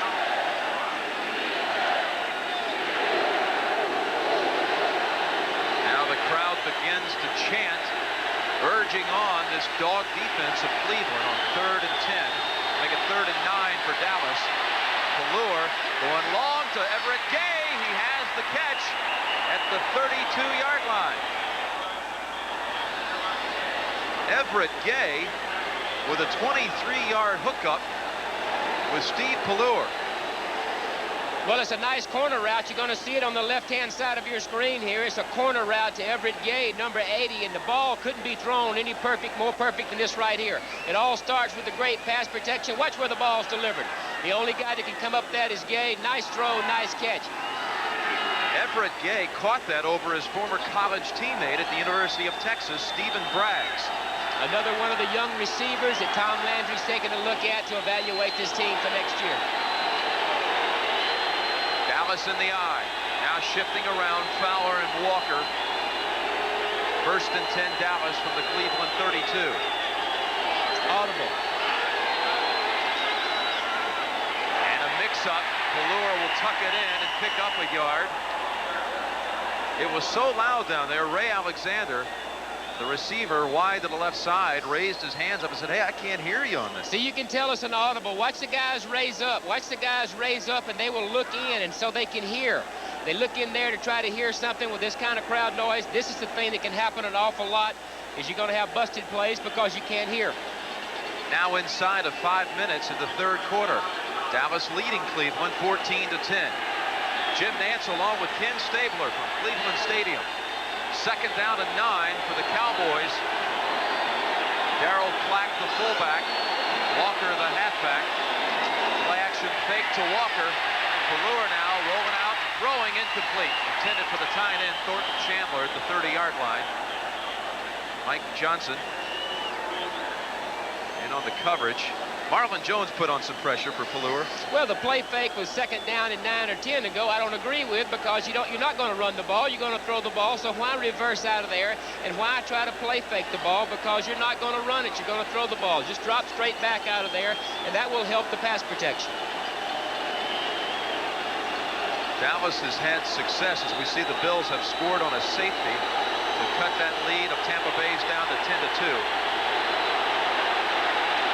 Dallas 5 for 8 on 3rd down plays. This is 3rd and 9 out of the shotgun. Pelluer going long for Michael Irvin. Incomplete over his head. And a flag comes down. Frank Minifield was on the coverage of Michael Irvin. How did you see that one, Kenny? Well, I think Minifield had good coverage. He had him covered, and he was draped all over him, but it wasn't a foul. He was just in position to make the play on the ball. I think it's good coverage. Could it possibly? Maybe it's, I think it might be offense, yes. Yep. That'll go against Michael Irvin, and the penalty might back Dallas up out of field goal range. Could be a big play right there. Pass interference, number 88 offense, penalty decline, 4th down. What do you think of that now? You refuse the penalty. You can bring Ruzek out now. First, let's take a look at the infraction. Offensive interference on Michael Irvin. All right, we're going to catch the tail end of it right there. See the right arm? See Michael Irvin's right arm hits Minifield across the 3 and across the 1. Minifield knows it, and he pleads to the ref and gets the call. You know, there is so much wind swirling around. Dallas is not going to attempt the field goal. It would have been a 48-yard field goal attempt, but Landry's going to bypass that and bring in Mike Saxon. Dallas moving up on the penalty list. And Mike Saxon will try the pooch punt.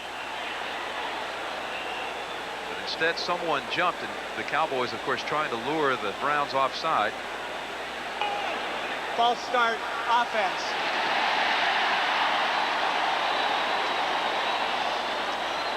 Well, it's going to be on the left-hand side of your screens where everything starts taking place. So they call false start on Dallas from a punt type. There you see the false start right there, which draws them off sides. Tom Landry's going to... Tom's giving his special teams people a hard go. Prior to the snap, offense. Bill Bates and Darryl Clack were moving around on that left side of the line. Cowboys in punt formation. That's the 10th penalty of the game against the Cowboys. Well, their idea here is we're going to kick them in the hole. We've stopped their offense on the last 3 or 4 series of downs. Let's kick them in the hole and play defense and with our 4-point lead and go from there. Saxon standing right at midfield. And again, a whistle.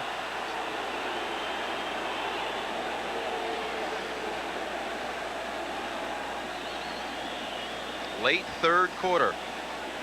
Cowboys leading it 14-10.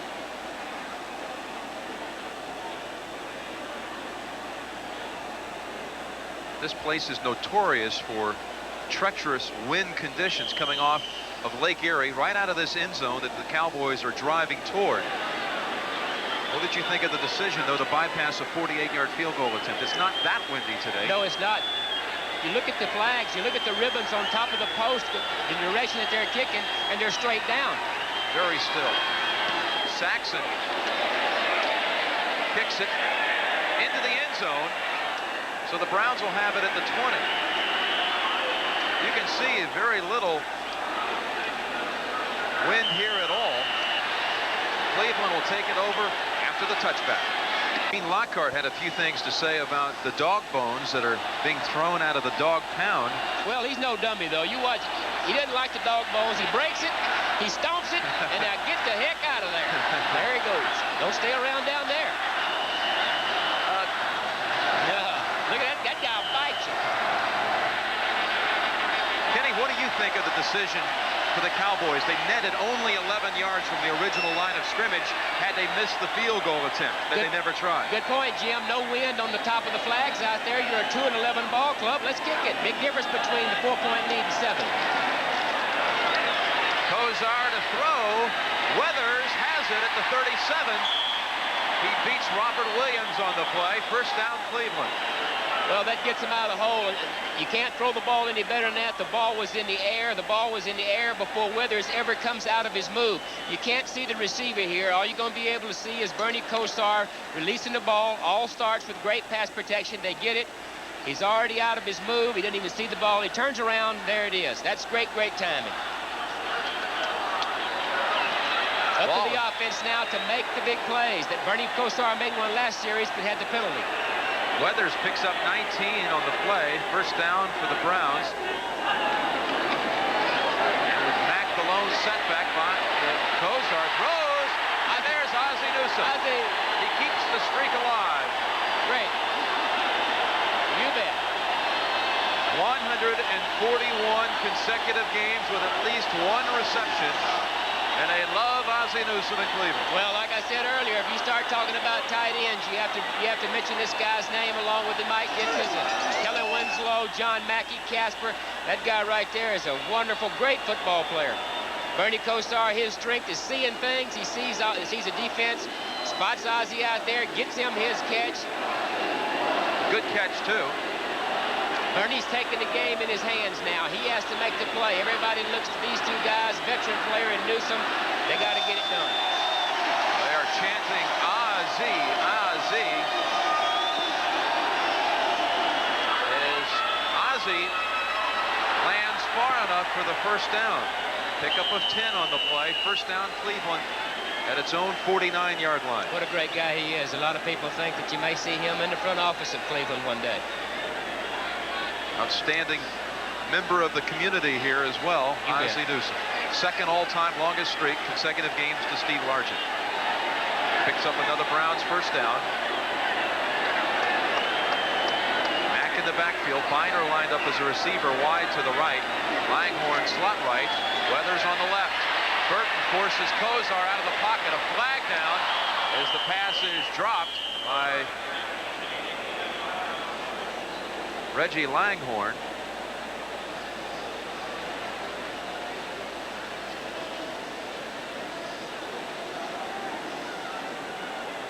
Again against the Browns. 6th penalty of the day against Cleveland. Marty Schottenheimer brings in Brian Brennan for the next play. illegal hands to the face. Number 63 offense, still first down. Cody Rison. Well, they catch Cody Rison and talked to Doug Deacon, great offensive lineman, doing some radio work here in town. He says they swapped stories. He taught Cody Rison how to hold, and Cody Rison, who has 3 young daughters, taught Deacon how to handle the colic with his daughters. First and 20 after the penalty. 2 minutes and 40 seconds left in the third quarter. Here comes Gary Cobb forcing Kozar. And Kozar is down on the field. Yeah, and he hits him on his throwing arm, very similar to the way that he was injured weeks ago. Boy, everybody holds their breath when this guy gets hit like that. Kozar is backed up by Don Strock, as Gary Danielson and Mike Pagel both have been injured trying to fill in for Kozar earlier in the season. They're both on injured reserve. Watch where he gets hit. When his arm is back, see his arm is back. They get him when he's trying to go forward. That's the way that he hurt his arm originally. You have to hold your breath every time he goes down. They have to have him in order to make the playoffs. Second and 20. Biner lines up wide to the left side. Mack the lone setback. Brennan and Langhorne line up on the right. Under pressure, the pass caught by Langhorne at the 45. Short gain for Cleveland. Pickup of 6. Third and long coming up. Bill Bates had the first hit on Reggie Langhorne. Checking the sports wire. Giants now 17 in front of the Cardinals. Cardinals having to venture east the second week in a row. Last week Philadelphia, this week New York. And if Washington loses, the Redskins are eliminated from the playoffs. Any chance of the playoffs? Don Strock standing on the sidelines, backup player to Ernie Kozar and Bernie Kosar. It's good to have an experienced quarterback like Strock to help out your young players. Just ask Dan Marino. Third and 14. Kozar going to Clarence Weathers, and this will be interference. No doubt about it. Interference on Ron Francis of the Cowboys.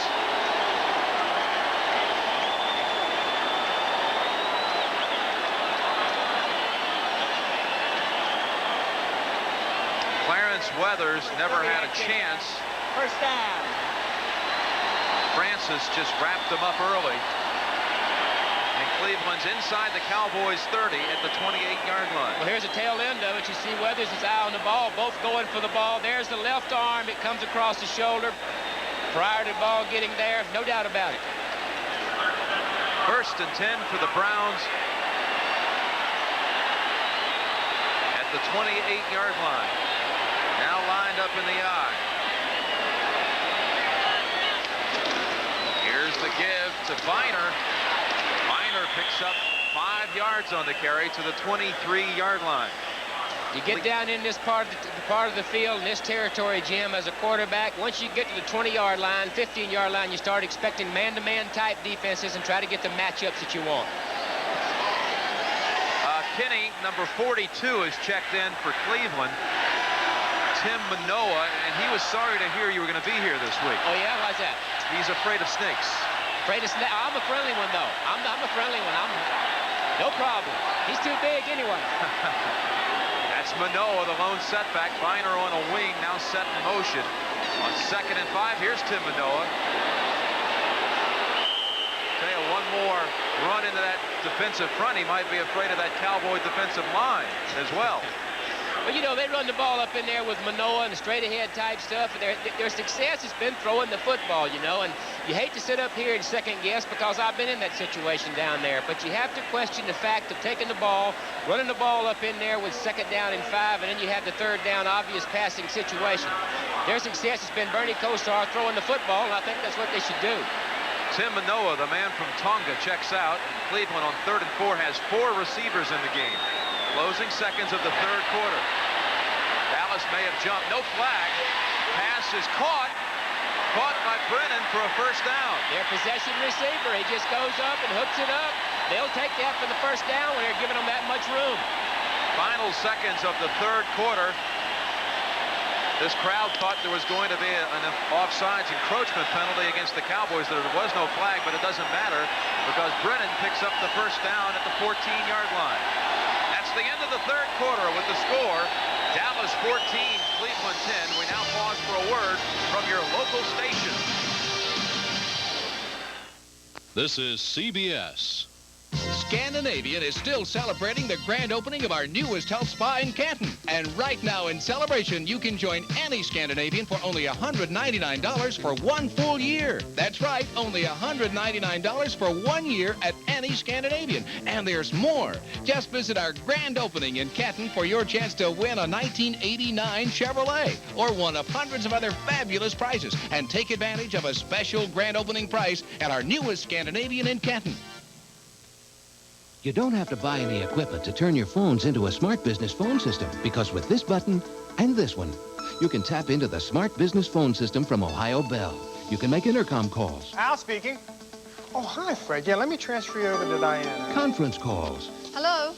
Hi, Al. Hi, Fred. Diane. You can do everything those expensive phone systems can do. So before you go out and buy new phones with a lot of buttons, call us about using the ones you already have.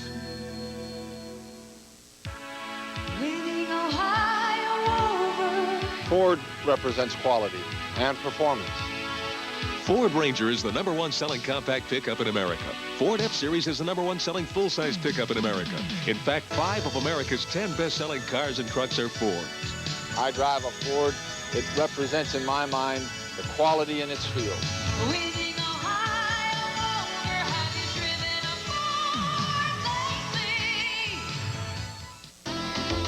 Schoolyard Snipers on the next Geraldo tomorrow at 4 on TV8.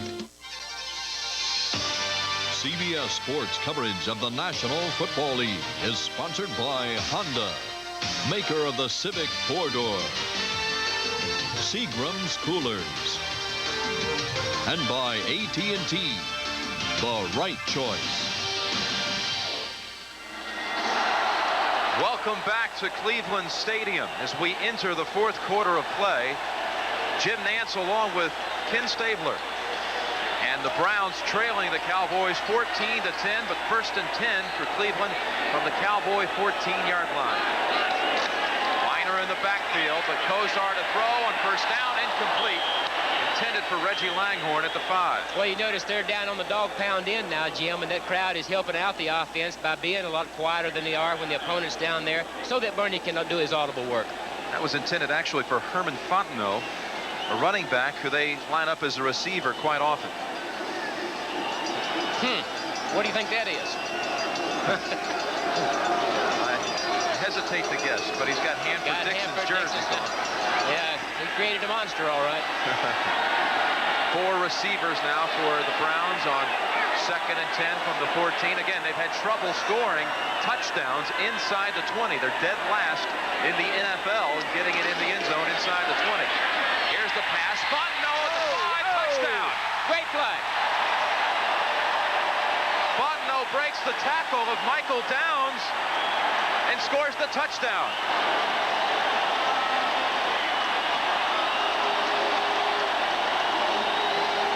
Well, a good job by that guy right there of getting rid of the ball under heavy pressure. Watch from the left-hand side of your screen.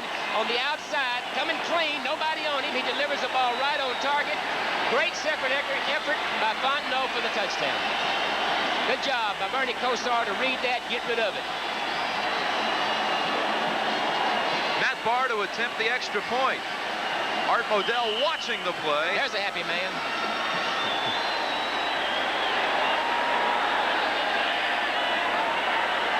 Runiger on the hold, and Barr makes it 17-14. Cleveland back in front. For Herman Fontenot, his second touchdown of the season. His other touchdown had been scored on a blocked punt return. This one, a 14-yard pass reception, breaking the tackles, and the dog pound is the happy. dog pound is busted at the seams. They don't have enough chain link fence over there to hold that group if they decide to take over.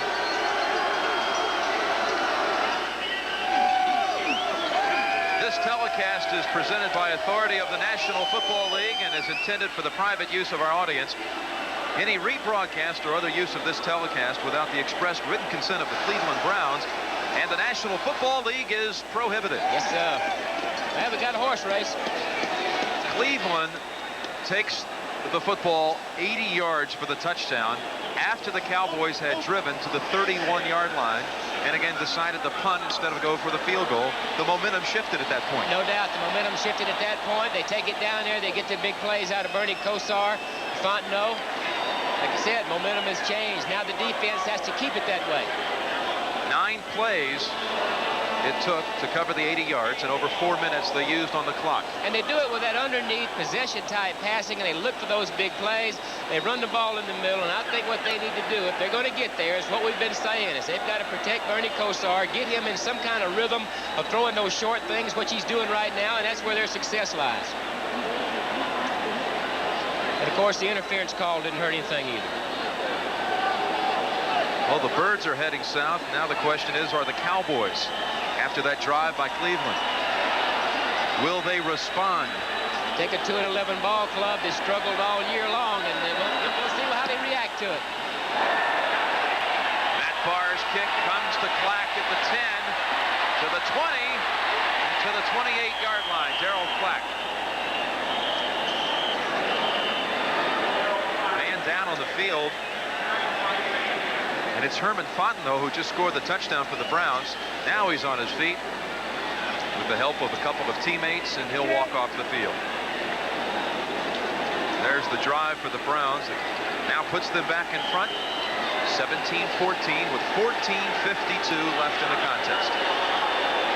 Bernie Kosar is 17 of 24, 264 yards and 2 touchdowns.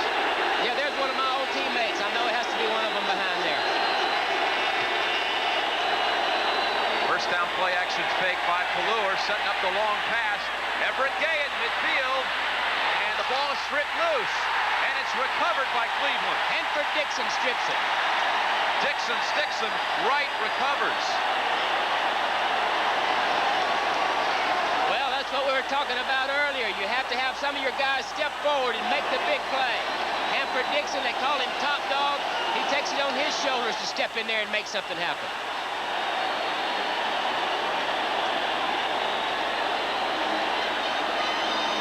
Really nice play. The timing is terrific between Pallur. Little play fake to hold the linebackers from the right-hand part of your screen. You're going to see him coming across right there. Well thrown. Watch Dixon, number 29, from behind. Strips the ball right there. Makes a big play. That's what you have to have out of your great players, is great plays. So Cleveland takes over at its own 46-yard line. Mack and Biner in the backfield. Derek Tennell is in as a tight end, replacing Ozzie Newsome on this play. And another flag falls. Dallas has had a penchant for turning it over in the fourth quarter. Called start prior to the snap. Number 74 offense. Still first down. Paul Farron back up the Browns 5 yards. Fontenot was shaken up on the kickoff coverage. Where it usually happens. That's where hit fans always help. Always better in your pants than your locker. Keep moving on it. Yeah, there's a trainer said to strap them up, patch them up, tape them up, put band-aids wherever they need to, and get back out there and get it done. It's an important part of the year, and we need everybody.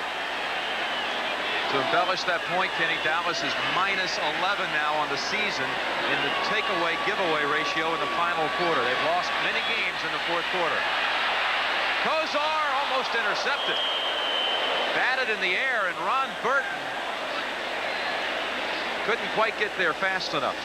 Well, there's a lot of pressure, and Bernie Kosar does a good job. He dodges a bullet by not throwing the interception and just gets rid of the ball, but he takes a big chance right here. There's the heavy pressure from the right side. He ducks under it, buys some time, and then takes a chance right there of throwing the ball up in the middle.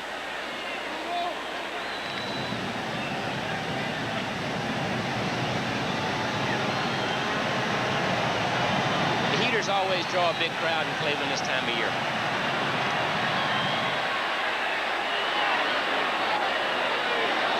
Second down and 15. Cleveland at its own 41. Kosar's pass is caught. And a flag falls at the end of the play. Ozzie Newsome with the reception near midfield. 9 yards on the play. Eugene Lockhart was defending. Personal foul, unnecessary roughness, number 56, defense, first down. They got the hitting machine on the tail end of that play. Hitting machine got a little overzealous, but here's where Ozzie Newsome is really important. Because of his experience, he knows where those linebackers are. Well, Eugene Lockhart's going to let him know where he's located at that particular time. But Ozzie Newsome knows where those guys are, sits down, knows when to go, when to stop. Exciting player to watch play. They use his experience. I'd call that a spear, wouldn't you?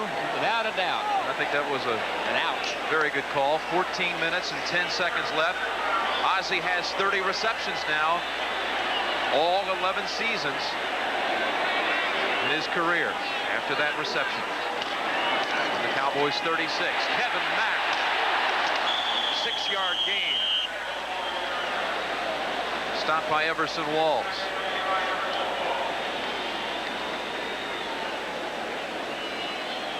And Cleveland leading 17-14 and driving again. Giants now just putting it away against Phoenix.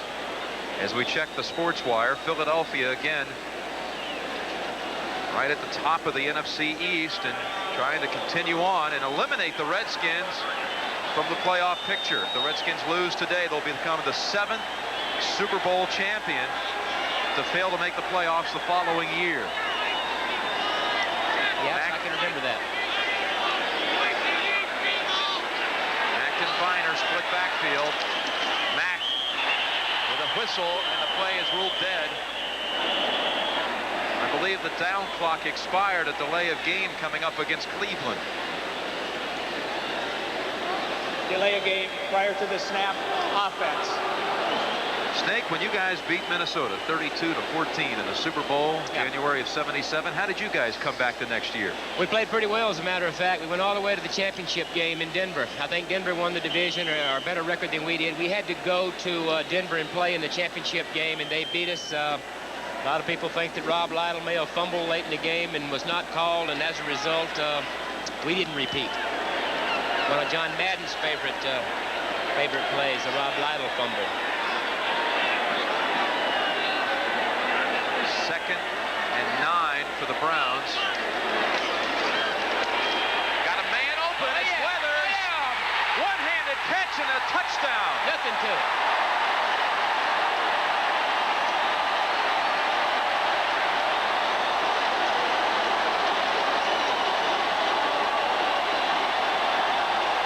Weathers with the touchdown, and Cleveland storms ahead by 9. With the extra point to come. What a beautiful one-handed grab by Clarence Weathers. And it's his first touchdown of the season. Well, there's a choreographed celebration right there. Here you're going to get a shot of it. It was a great catch. Nonchalantly throws a hand out. Bernie Kosar puts the ball right on the money. Weathers does a job on Robert Williams. He's beating him like a drum, and he just sticks out the one hand, and then the celebration starts. Extra point by Barr. It's good, and it's a 10-point lead. That ball stuck on his hand like Freddie Biletnikoff used to catch him. Nothing to it, just ho-hum. Just throw it out there, I'll go get it. It's a 10-point lead for the Browns with 13 minutes left in the contest.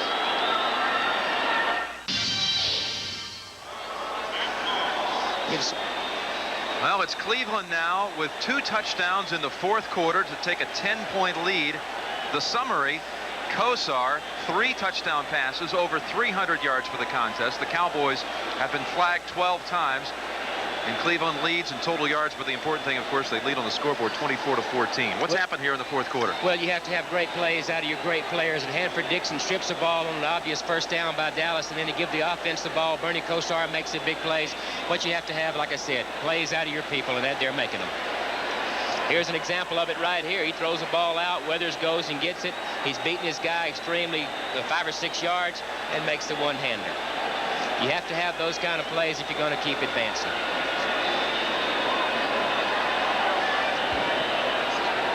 Two touchdowns in a 2-minute span for Cleveland. And a 10-point lead now with 13 minutes left. Darryl Clack makes the catch at the 7-yard line off the kick. He's to the 30. A flag is down. He's to the 40. brought down at the 42-yard line. A flag, however, is on the ground at the 26-yard line. Brian Washington made the tackle of Darrell Clack. Weathers and Langhorne, they each have scored touchdowns today on big plays, but Weathers' catch is a memorable one. It's one they'll look back at for a long time. That's a highlight film catch. Another penalty against Dallas.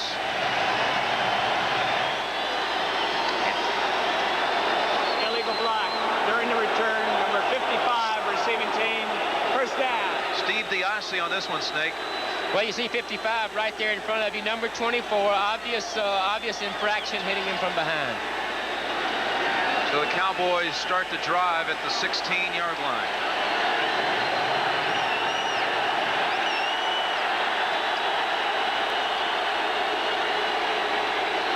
The pound is raising Cain.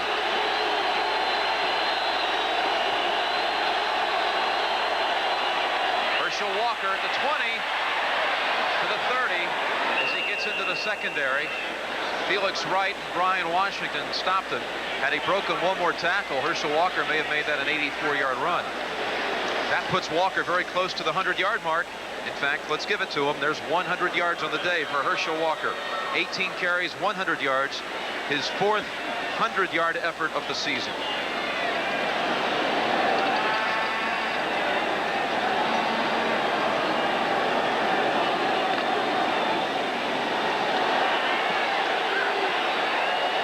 First and 10 for the Cowboys from the 30. Walker the lone setback, Martin in motion. Walker on the carry again. Off right tackle, and he scoots ahead for 4 yards. Mike Johnson makes the tackle. Danny White right by Landry's side. Final score, New England over Seattle. And the Patriots, another one of those teams that hovering around that mark that Cleveland's looking at as far as wild card playoff spots. Costly loss for Seattle as far as the West picture. Another one here in Indianapolis, the 31-21 over Miami. Dallas drops out of the eye. Fowler and Walker in the backfield with Martin in motion. Irvin, a receiver on the left side. Along with Everett Gay. Here's the pass. Martin has it outside the 40, 43-yard line. Flag down at midfield.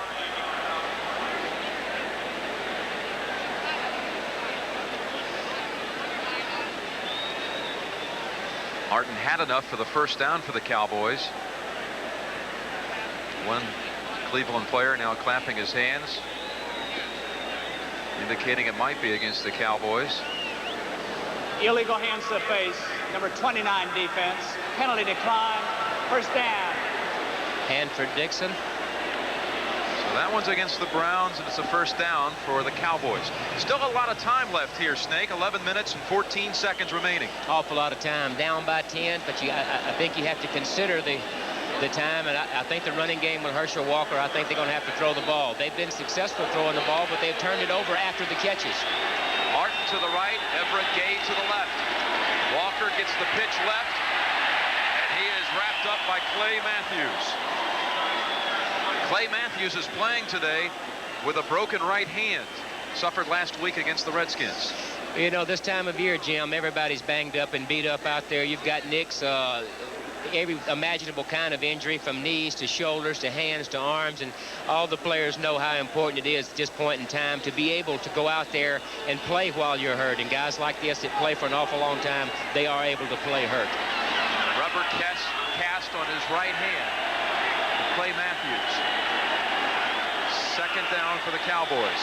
2nd and 9. Kalua out in the flat to the tight end Chandler. Inside Cleveland territory and a first down. Good piece of running for the tight end. He just ran over Frank Minifield and picked up the Dallas first down. Gain of 12 on the play. Dallas now started at its own 16. They've advanced it to the Cleveland 46. 10 minutes, 7 seconds left in the game. The clock is running.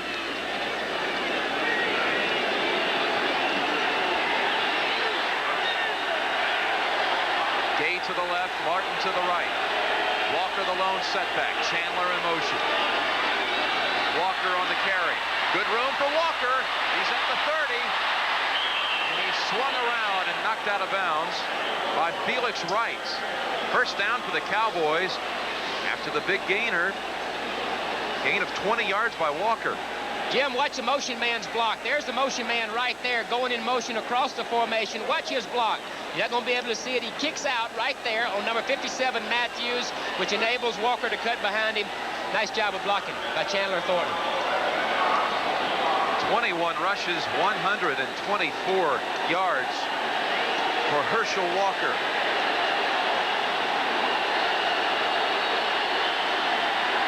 Cowboys first and 10 from the 25 of the Browns. Fowler joins Walker in the backfield. Walker gets the carry. He gets no yardage at all. In fact, he's dropped for a 2-yard loss. Darrell Sims. Sims, a former first-round pick of the Pittsburgh Steelers out of Wisconsin. And then Pittsburgh gave up on him. He was waived, picked up by this Cleveland team last year during the strike. Now he's found a home backing up Bob Golick at nose tackle. We'll call it a loss of 3 on the play. Second and 13 for the Cowboys. 9 minutes left in the game. Fowler and Walker. Cowboys out of the pro set. Ballure throws for Martin, no good. Over his head, incomplete. Dangerous pass for a moment. Mike Johnson was in the area.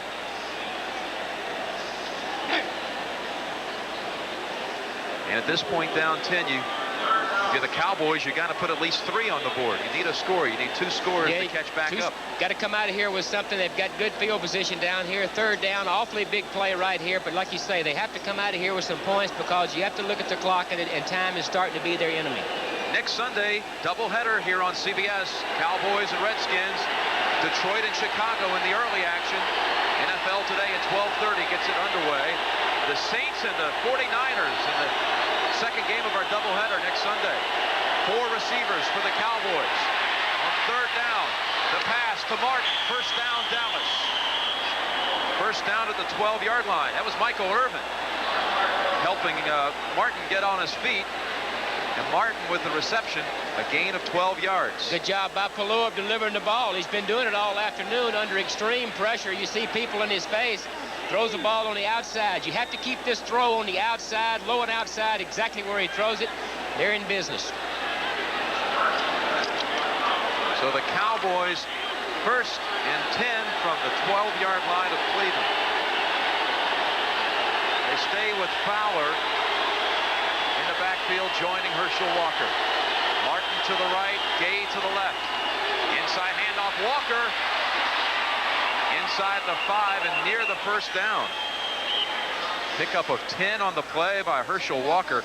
How about the hole up the middle on this one, Snake? You bet. Right there, you're going to see the hole right in the middle of the screen right here. A huge hole. There comes Herschel Walker from the left. There's the hole right there behind Nate Newton. And once he gets up ahead of steam, here's what you got to deal with. Extremely strong, durable back.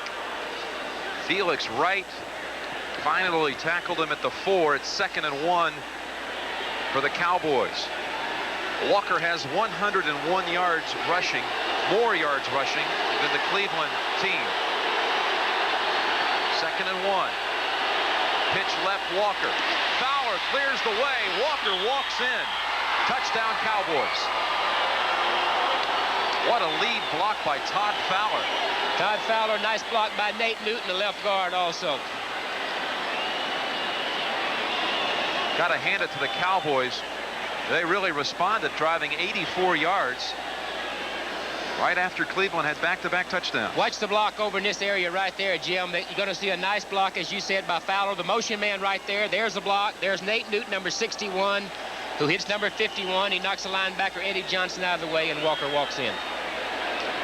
7 minutes and 20 seconds left in the contest. Well, if you think a team like Dallas is going to roll over and play dead, they got too much pride. They come from a great deal of tradition behind this team. All these guys have to evaluate themselves and see where they stand with this team. They're playing for the role of spoiler. They're playing for their jobs next year, so we got a horse race. We do indeed. 24-21. Cleveland's 10-point lead is trimmed to 3.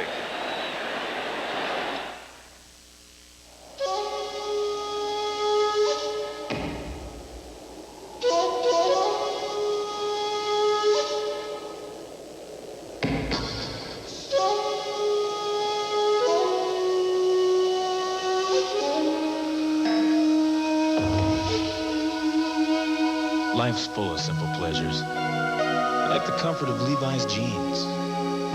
Or had you forgotten?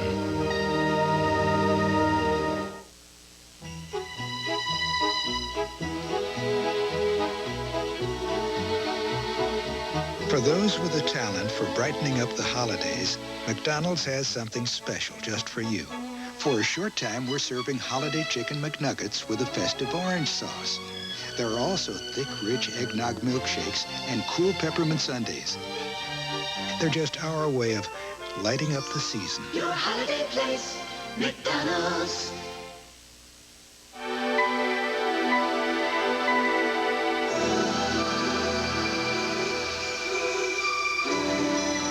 The shape is distinctively advanced. The cockpit designed for comfortable travel over time and distance. The Honda Prelude SI, a slightly ahead of its time machine.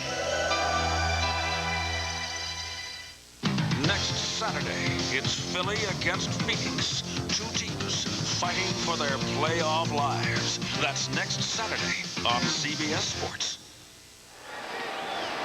With 7 minutes and 20 seconds remaining, Cleveland with a 3-point lead over the Cowboys. The Sod Squad.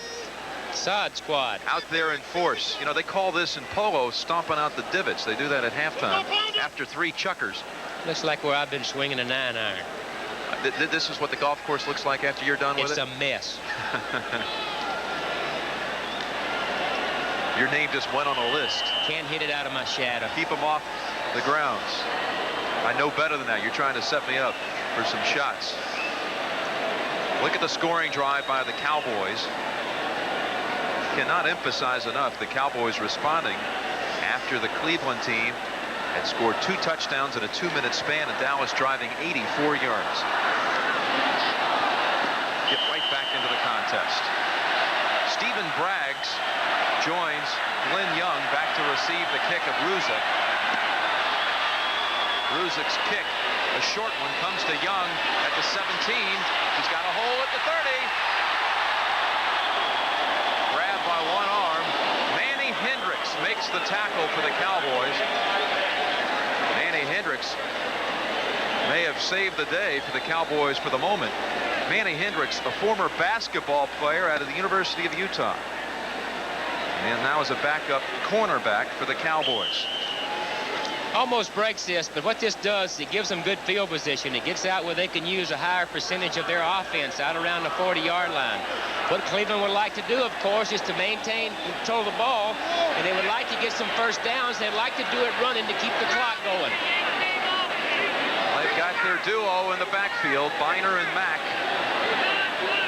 Good field position to start out. Stay in bounds. Mack goes out of bounds and loses yardage, Kenny. Well, you see, in the huddle, what a quarterback might say to a guy, if you've got an outside run call, if you've got something on the outside, you might say to the back, look at him and say, hey, listen, if you get over there near the sidelines, just get down, stay in bounds, and let the clock spin. Well, he lost 2 yards and he stopped the clock. 7 minutes and 4 seconds remaining.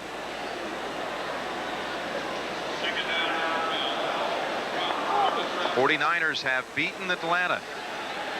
Remember, the Falcons had upset the 49ers out on the West Coast earlier this year. 49ers playing extremely well. Adam, not too long ago, Montana's back fairly healthy. Jerry Rice's ankle is much better, and they're playing well. And the Colts advance to 8-6. Kosar is sacked. He is wrapped up by Kevin Brooks. That's the 4th sack of the day for the Dallas defense. Well, they flush him out of there. They had 6 against them last week against Washington. They force him out this time and get the sack, which puts the offense in a tough hole. There's the pressure right up the middle. It's Lockhart, the middle linebacker, number 56. And once you get Bernie running around with the ball, you got him where you want him. Brooks has been struggling with a jammed neck. There's a pain in the neck on that play for Bernie Kosar, I'll tell you that. Well, they got the field position up around the 40 on the kickoff return, and they've wasted that. Now they're looking at 3rd and 20. And 4 receivers in the game for the Browns. Here comes Danny Noonan. Danny Noonan.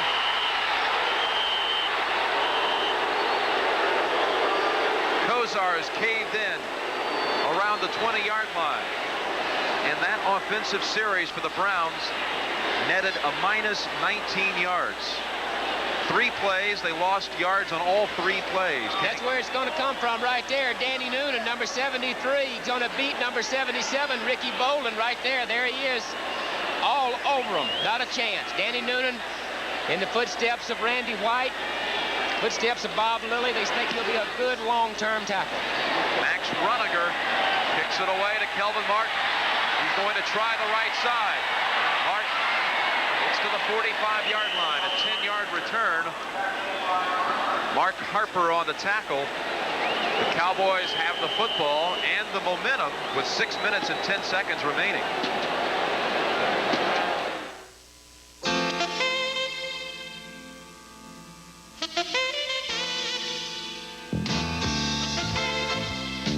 Jim Nance along with Ken Stabler from Cleveland Stadium. The Browns lead the Cowboys by a field goal. Cowboys drove 84 yards last time they had the football. Walker scoring the touchdown. Herschel has 24 carries for 134 yards. That is the best performance by a running back against the Browns this year. Eric Dickerson had the previous best outing of 117 yards. This Cleveland defense ranked 3rd in the National Football League, tops in the AFC. Well, the Dogs got to dig in here. Right in. Walker, no gain. Marlon Jones out of Central State makes the tackle. Under 6 minutes. Well, here's where it all happens. Is right up there. They're the ones. They have to stop the run when it's passing downs. They've got to apply the pressure. Right there, you see Golick standing up the center, stringing things out, chasing it from the backside. Number 51, Johnson. Defense got to dig in right here and stop him. Pelluer sends Everett Gay to the right side.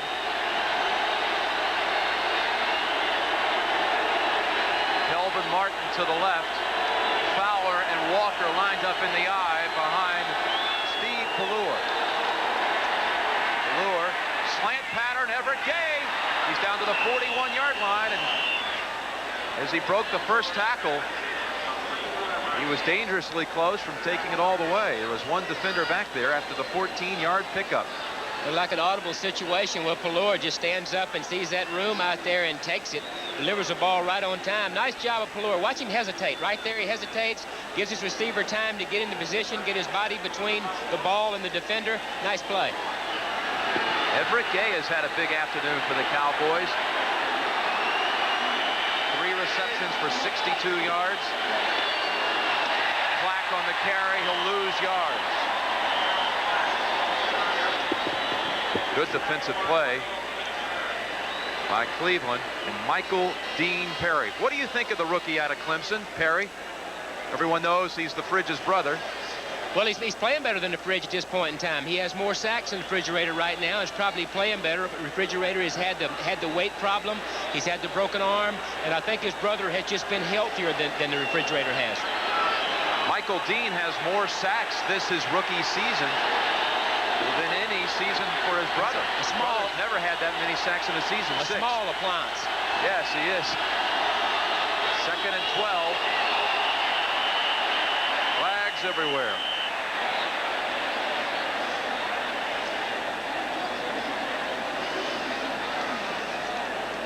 Three minutes, 56 seconds on the clock. Just inside of 4 minutes. False start prior to the snap. Number 74 offense. Meets Dallas now will face a 2nd and 17. Dallas, remember now, has only 2 timeouts remaining. They used a timeout on their first series of the second half. There's the brain trust. Kevin Sweeney had his shot, started against two extremely tough teams, started against Cincinnati, was mugged against Minnesota. I felt sorry for him in the game. I thought they were going to kill him. But a talented player from a football family. Father's a good coach. Father, the coach at Fresno State, Jim Sweeney. 14 penalties on Dallas today for 122 yards. 3:38, the clock is moving. Left in the game, 2nd and 17. Valor scrambling. Will run it near the 40-yard line. Stopping the clock with 3:26 on the clock. Kenny, working the Heisman show yesterday in New York, had a chance to talk to Troy Aikman, the man who has been the center of discussion amongst so many of the Dallas Cowboys fans, and he told me that he's trying his best not to pay too much attention to the standings, but he would admit he would love to play for Dallas. He grew up for a large part of his life in Henrietta, Oklahoma, only 2.5 hours away from Dallas. I think Dallas would like to have Troy Aikman, too. Barry Sanders, the runaway winner. He had another big night last night, over 250 yards rushing. Here on 3rd down. Look at this. He's got all kinds of room. 1st down, Steve Pelluer. He tucked it away early. He saw the opening right up the middle, Kenny. Well, it's hard to tell whether it was zone or man-to-man. This can happen against either defense. He takes advantage of it. Watch the linebackers right here. Watch these linebackers. Let's see what they do. If they stay on a man, it's a man-to-man. If they back out, it's man-to-man. See number 56 up there taking his man. The reason is nobody back there. They've all run off covering their people. He takes advantage of it, knows where the stick is, slides in there for the 1st down. Dallas had faced 2nd and 17. They worked their way back to get the 1st down. Pelluer's not afraid to run it. He is the 2nd leading rusher for the Cowboys, over 200 yards on the season. 2:34 left in the game. Flags fly as the Cowboys are going to be hit with a delay of game penalty. I hate to be redundant, but it seems like the Cowboys, once they are successful on a play, they become a little confused. They just have no continuity and no rhythm to their offense because of the penalties. I'm not sure how many it's been. It's been 14 or 15 penalties. It's been 15 penalties for 120-something yards, and you can't get any kind of continuity to your offense. They make a big play, penalize themselves. They make a play, penalize themselves, and as a result, they've got over 400 yards in offense. That's the top effort against this Cleveland defense this year. 1st and 15 for Dallas. From the 33. Walker the lone setback. Play action fake to Walker. Pelluer will tuck it in again. He gets back the yardage from the penalty and a couple of yards more. 7-yard gain by Pelluer. Ball at the 26 of Cleveland. And that brings us to the 2-minute warning. The 2-minute warning. Cleveland leading by 3, but Dallas driving. Consider right here, Jim, as if this comes down to a field goal, look at the field conditions out there. Starting to get a little sloppy, a little soggy. The ball will be snapped. It'll be placed 7 yards back from where the ball is. And if you look where the huddle is out there, if we can get a shot of where the huddle's located, that's about where the ball will be snapped to. See all the mud around there? Might be a factor. That is exactly the place where Ruzek had a field goal blocked in the 1st quarter today. 2nd down and 9 for Dallas. 3 receivers set. Shotgun formation. Fowler and Walker. Now Fowler comes out in motion. Shuffle pass to Walker. And he gets down to the 21-yard line. Tripped up by Will Hill. Well, it's a little shuffle pass. They tried it a couple times earlier in the game. It's designed to look like a pass. There's a little shuffle to Walker up there. Number 35, Hill reads the play, comes up and makes it, and they get a timeout called by Cleveland. Cleveland calls the timeout, not the Cowboys, so each team has 2 timeouts remaining. Roger Ruzek waiting in the wings to perhaps send this game into overtime. Of course, Cleveland still would have A lot of time left on the clock. Third down facing the Cowboys. Let's tell you tonight on CBS. Kenny Stabler, you talk about your flamboyant billionaires. You ain't seen nothing till you meet Robert Maxwell tonight on 60 Minutes. I look forward to that. Followed by Murder. She wrote? With a comma. Yeah. Then it's a Hallmark Hall of Fame presentation. Graham Greene's The 10th Man, starring Anthony Hopkins.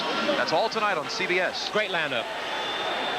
3rd and 4 for the Cowboys from the 22-yard line of the Browns with 1:47 remaining. Big play right here. What do you think they'll do, Kenny? I think they have to throw the ball. Darryl Clack is in the game. Unless they decide to play for the field goal, I don't see them doing that, being a 2-11 team. They just beat the down clock by a half second. Ballur's pass incomplete, intended for Kelvin Martin. Again, Dallas was disoriented on a key play. There was less than a second on the down clock when the ball was snapped. They could have ill afforded another 5 yards to back them up for the field goal attempt. Roger Ruzek will come out now with an attempt to tie the game. Well, he has something working there, and I think a little better throw. You know, he's throwing under duress and pressure. A little better throw, and they've got the first down. But here's what we were talking about right here. This will be a 40-yard attempt. On his career, he is 9 for 10 in the fourth quarter. So his track record is good when the game is on the line. You mentioned the treacherous field conditions. Ruzek's kick is on the way, and it is long enough, just barely, and it is good. There is a flag down. However, it's against the Cowboys.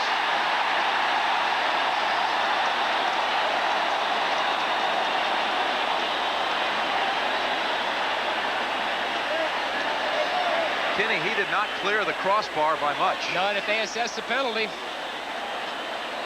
that ball barely made it over, as you say. Tripping, number 54 offense, still fourth down.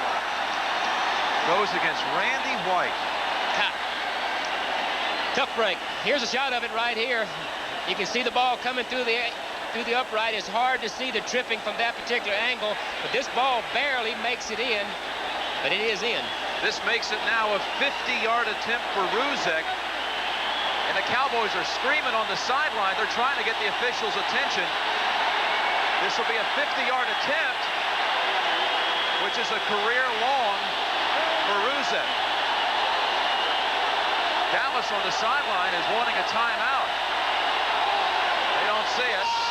50-yard attempt for Ruzek. It's straight, but it is short. No good.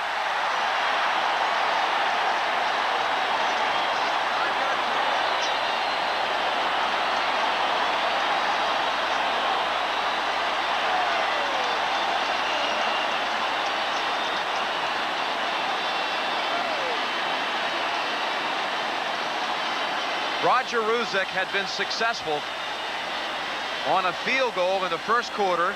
It was taken away by penalty. His second one was blocked. Same thing happens now with the game on the line in the fourth quarter. Look at the Cowboys trying to get a timeout on the sideline. Well, they're trying to get it called, and why they want to get it called, who knows? Maybe they want to try. Maybe they may fake it. They may think that this is a little bit out of his distance. They want to get their heads together over on the sidelines and come up with the correct thing to do, but they don't get it stopped. Here's the reaction. The penalty, awfully costly. You hate to see it from a great player like Randy White, but it's the difference right now.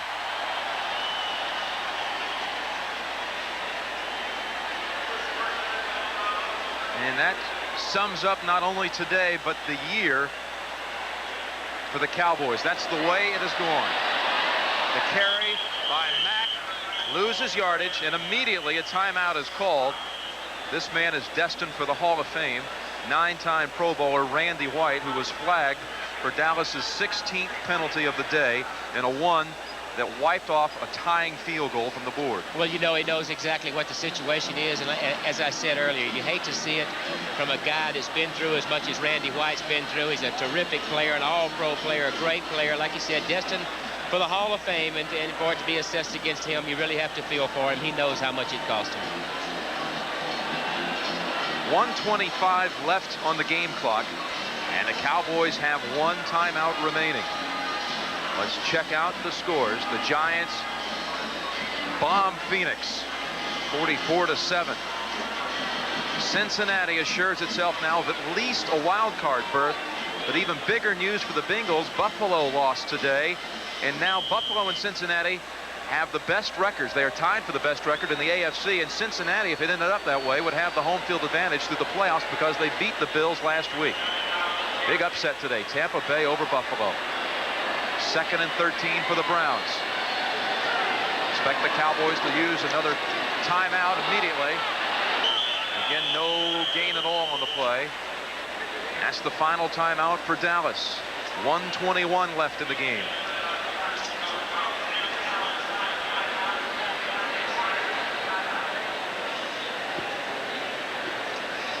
Cowboys have no timeouts remaining.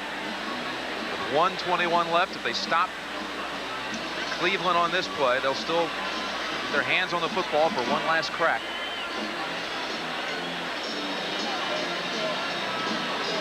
Vernon Kosar and the Browns just trying to hold on now at the moment.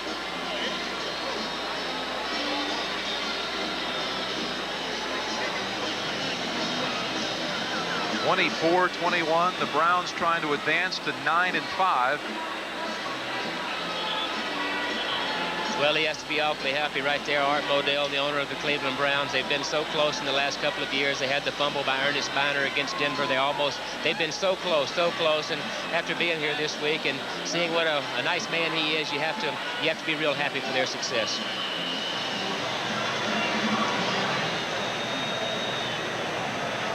Well, with some results already in, New England having won, Indianapolis having won, those are teams right on the heels of the Browns with records in the AFC wild card chase. Colts winning down in Miami 31-28. The Patriots winning at home over the Seahawks. You know, you get in this situation right here, you might look at your back and say, listen, protect the ball. They're going to try to strip the ball. When you get the ball, protect it. 2 hands on it. Just like that right there. Don't fumble. And a late flag. A flag. I thought someone may have jumped from Dallas, but the flag did not come down till the end of the play from the line judge.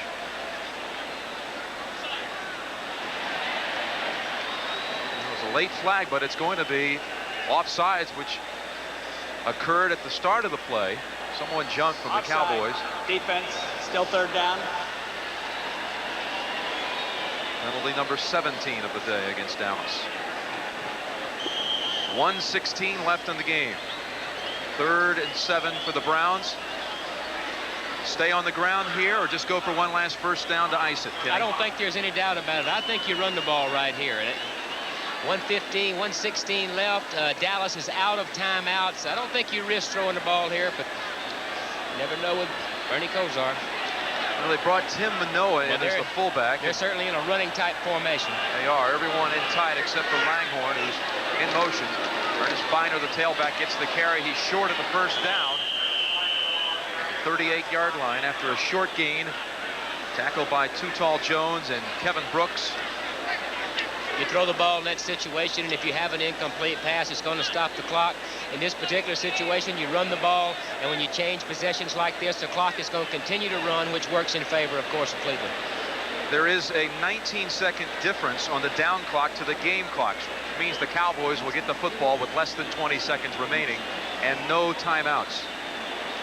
The Browns will just stand back and probably take the 5-yard penalty.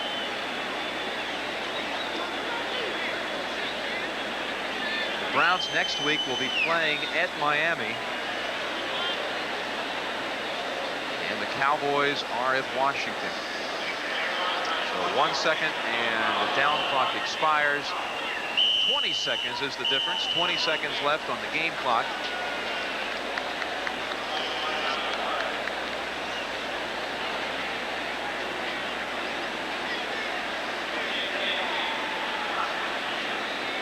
Kelvin Martin is the punt returner for the Cowboys.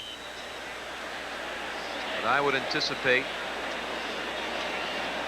that they will be trying their best to storm through and get a block With no timeouts left on the clock, they have to do something in a hurry here. No doubt, there they are. They're all up there except for the punt returner to cover guys on the outside. What we have to have here is we have to have the good snap from the center, feel the ball by the kicker, get the ball away, and the time works on your side. Max Runiger is the punter. A little bit high on the snap. It's a line drive kick away. Martin lets it bounce, now picks it up. He'll try the left side. He needs to get out of bounds, and he does at the 31-yard line with 10 seconds left. Snap was a little bit high, but the punter fielded it. Yeah, in that particular situation, the punter's not looking for that high, long, spiral, perfect kick. Just get the ball out of there. 10 seconds remaining. And Dallas has no timeouts remaining. Yeah, there's really not much you can do in this particular situation. For the Dallas Cowboys on offense, what are you trying with only 10 seconds left? You use routes where your receivers are on the move, crossing type routes where if they break a tackle, they have an opportunity to score. Or throw the ball down the field and hope for a great catch, hope for an interference call. A lot of different ways you can go. They bring Everett Gay, Kelvin Martin, Cornell Burbage, and Kelvin Martin into the game. Pelluer rolling out. This will pick up very little yardage. Stops the clock with 3 seconds. Another penalty. A flag down at midfield. What do you think that is, Kenny? Well, you may have an interference call or something on one of the cornerbacks. Pass is incomplete because the receiver came in from out of bounds and caught the ball. As I said, out of bounds and came back in.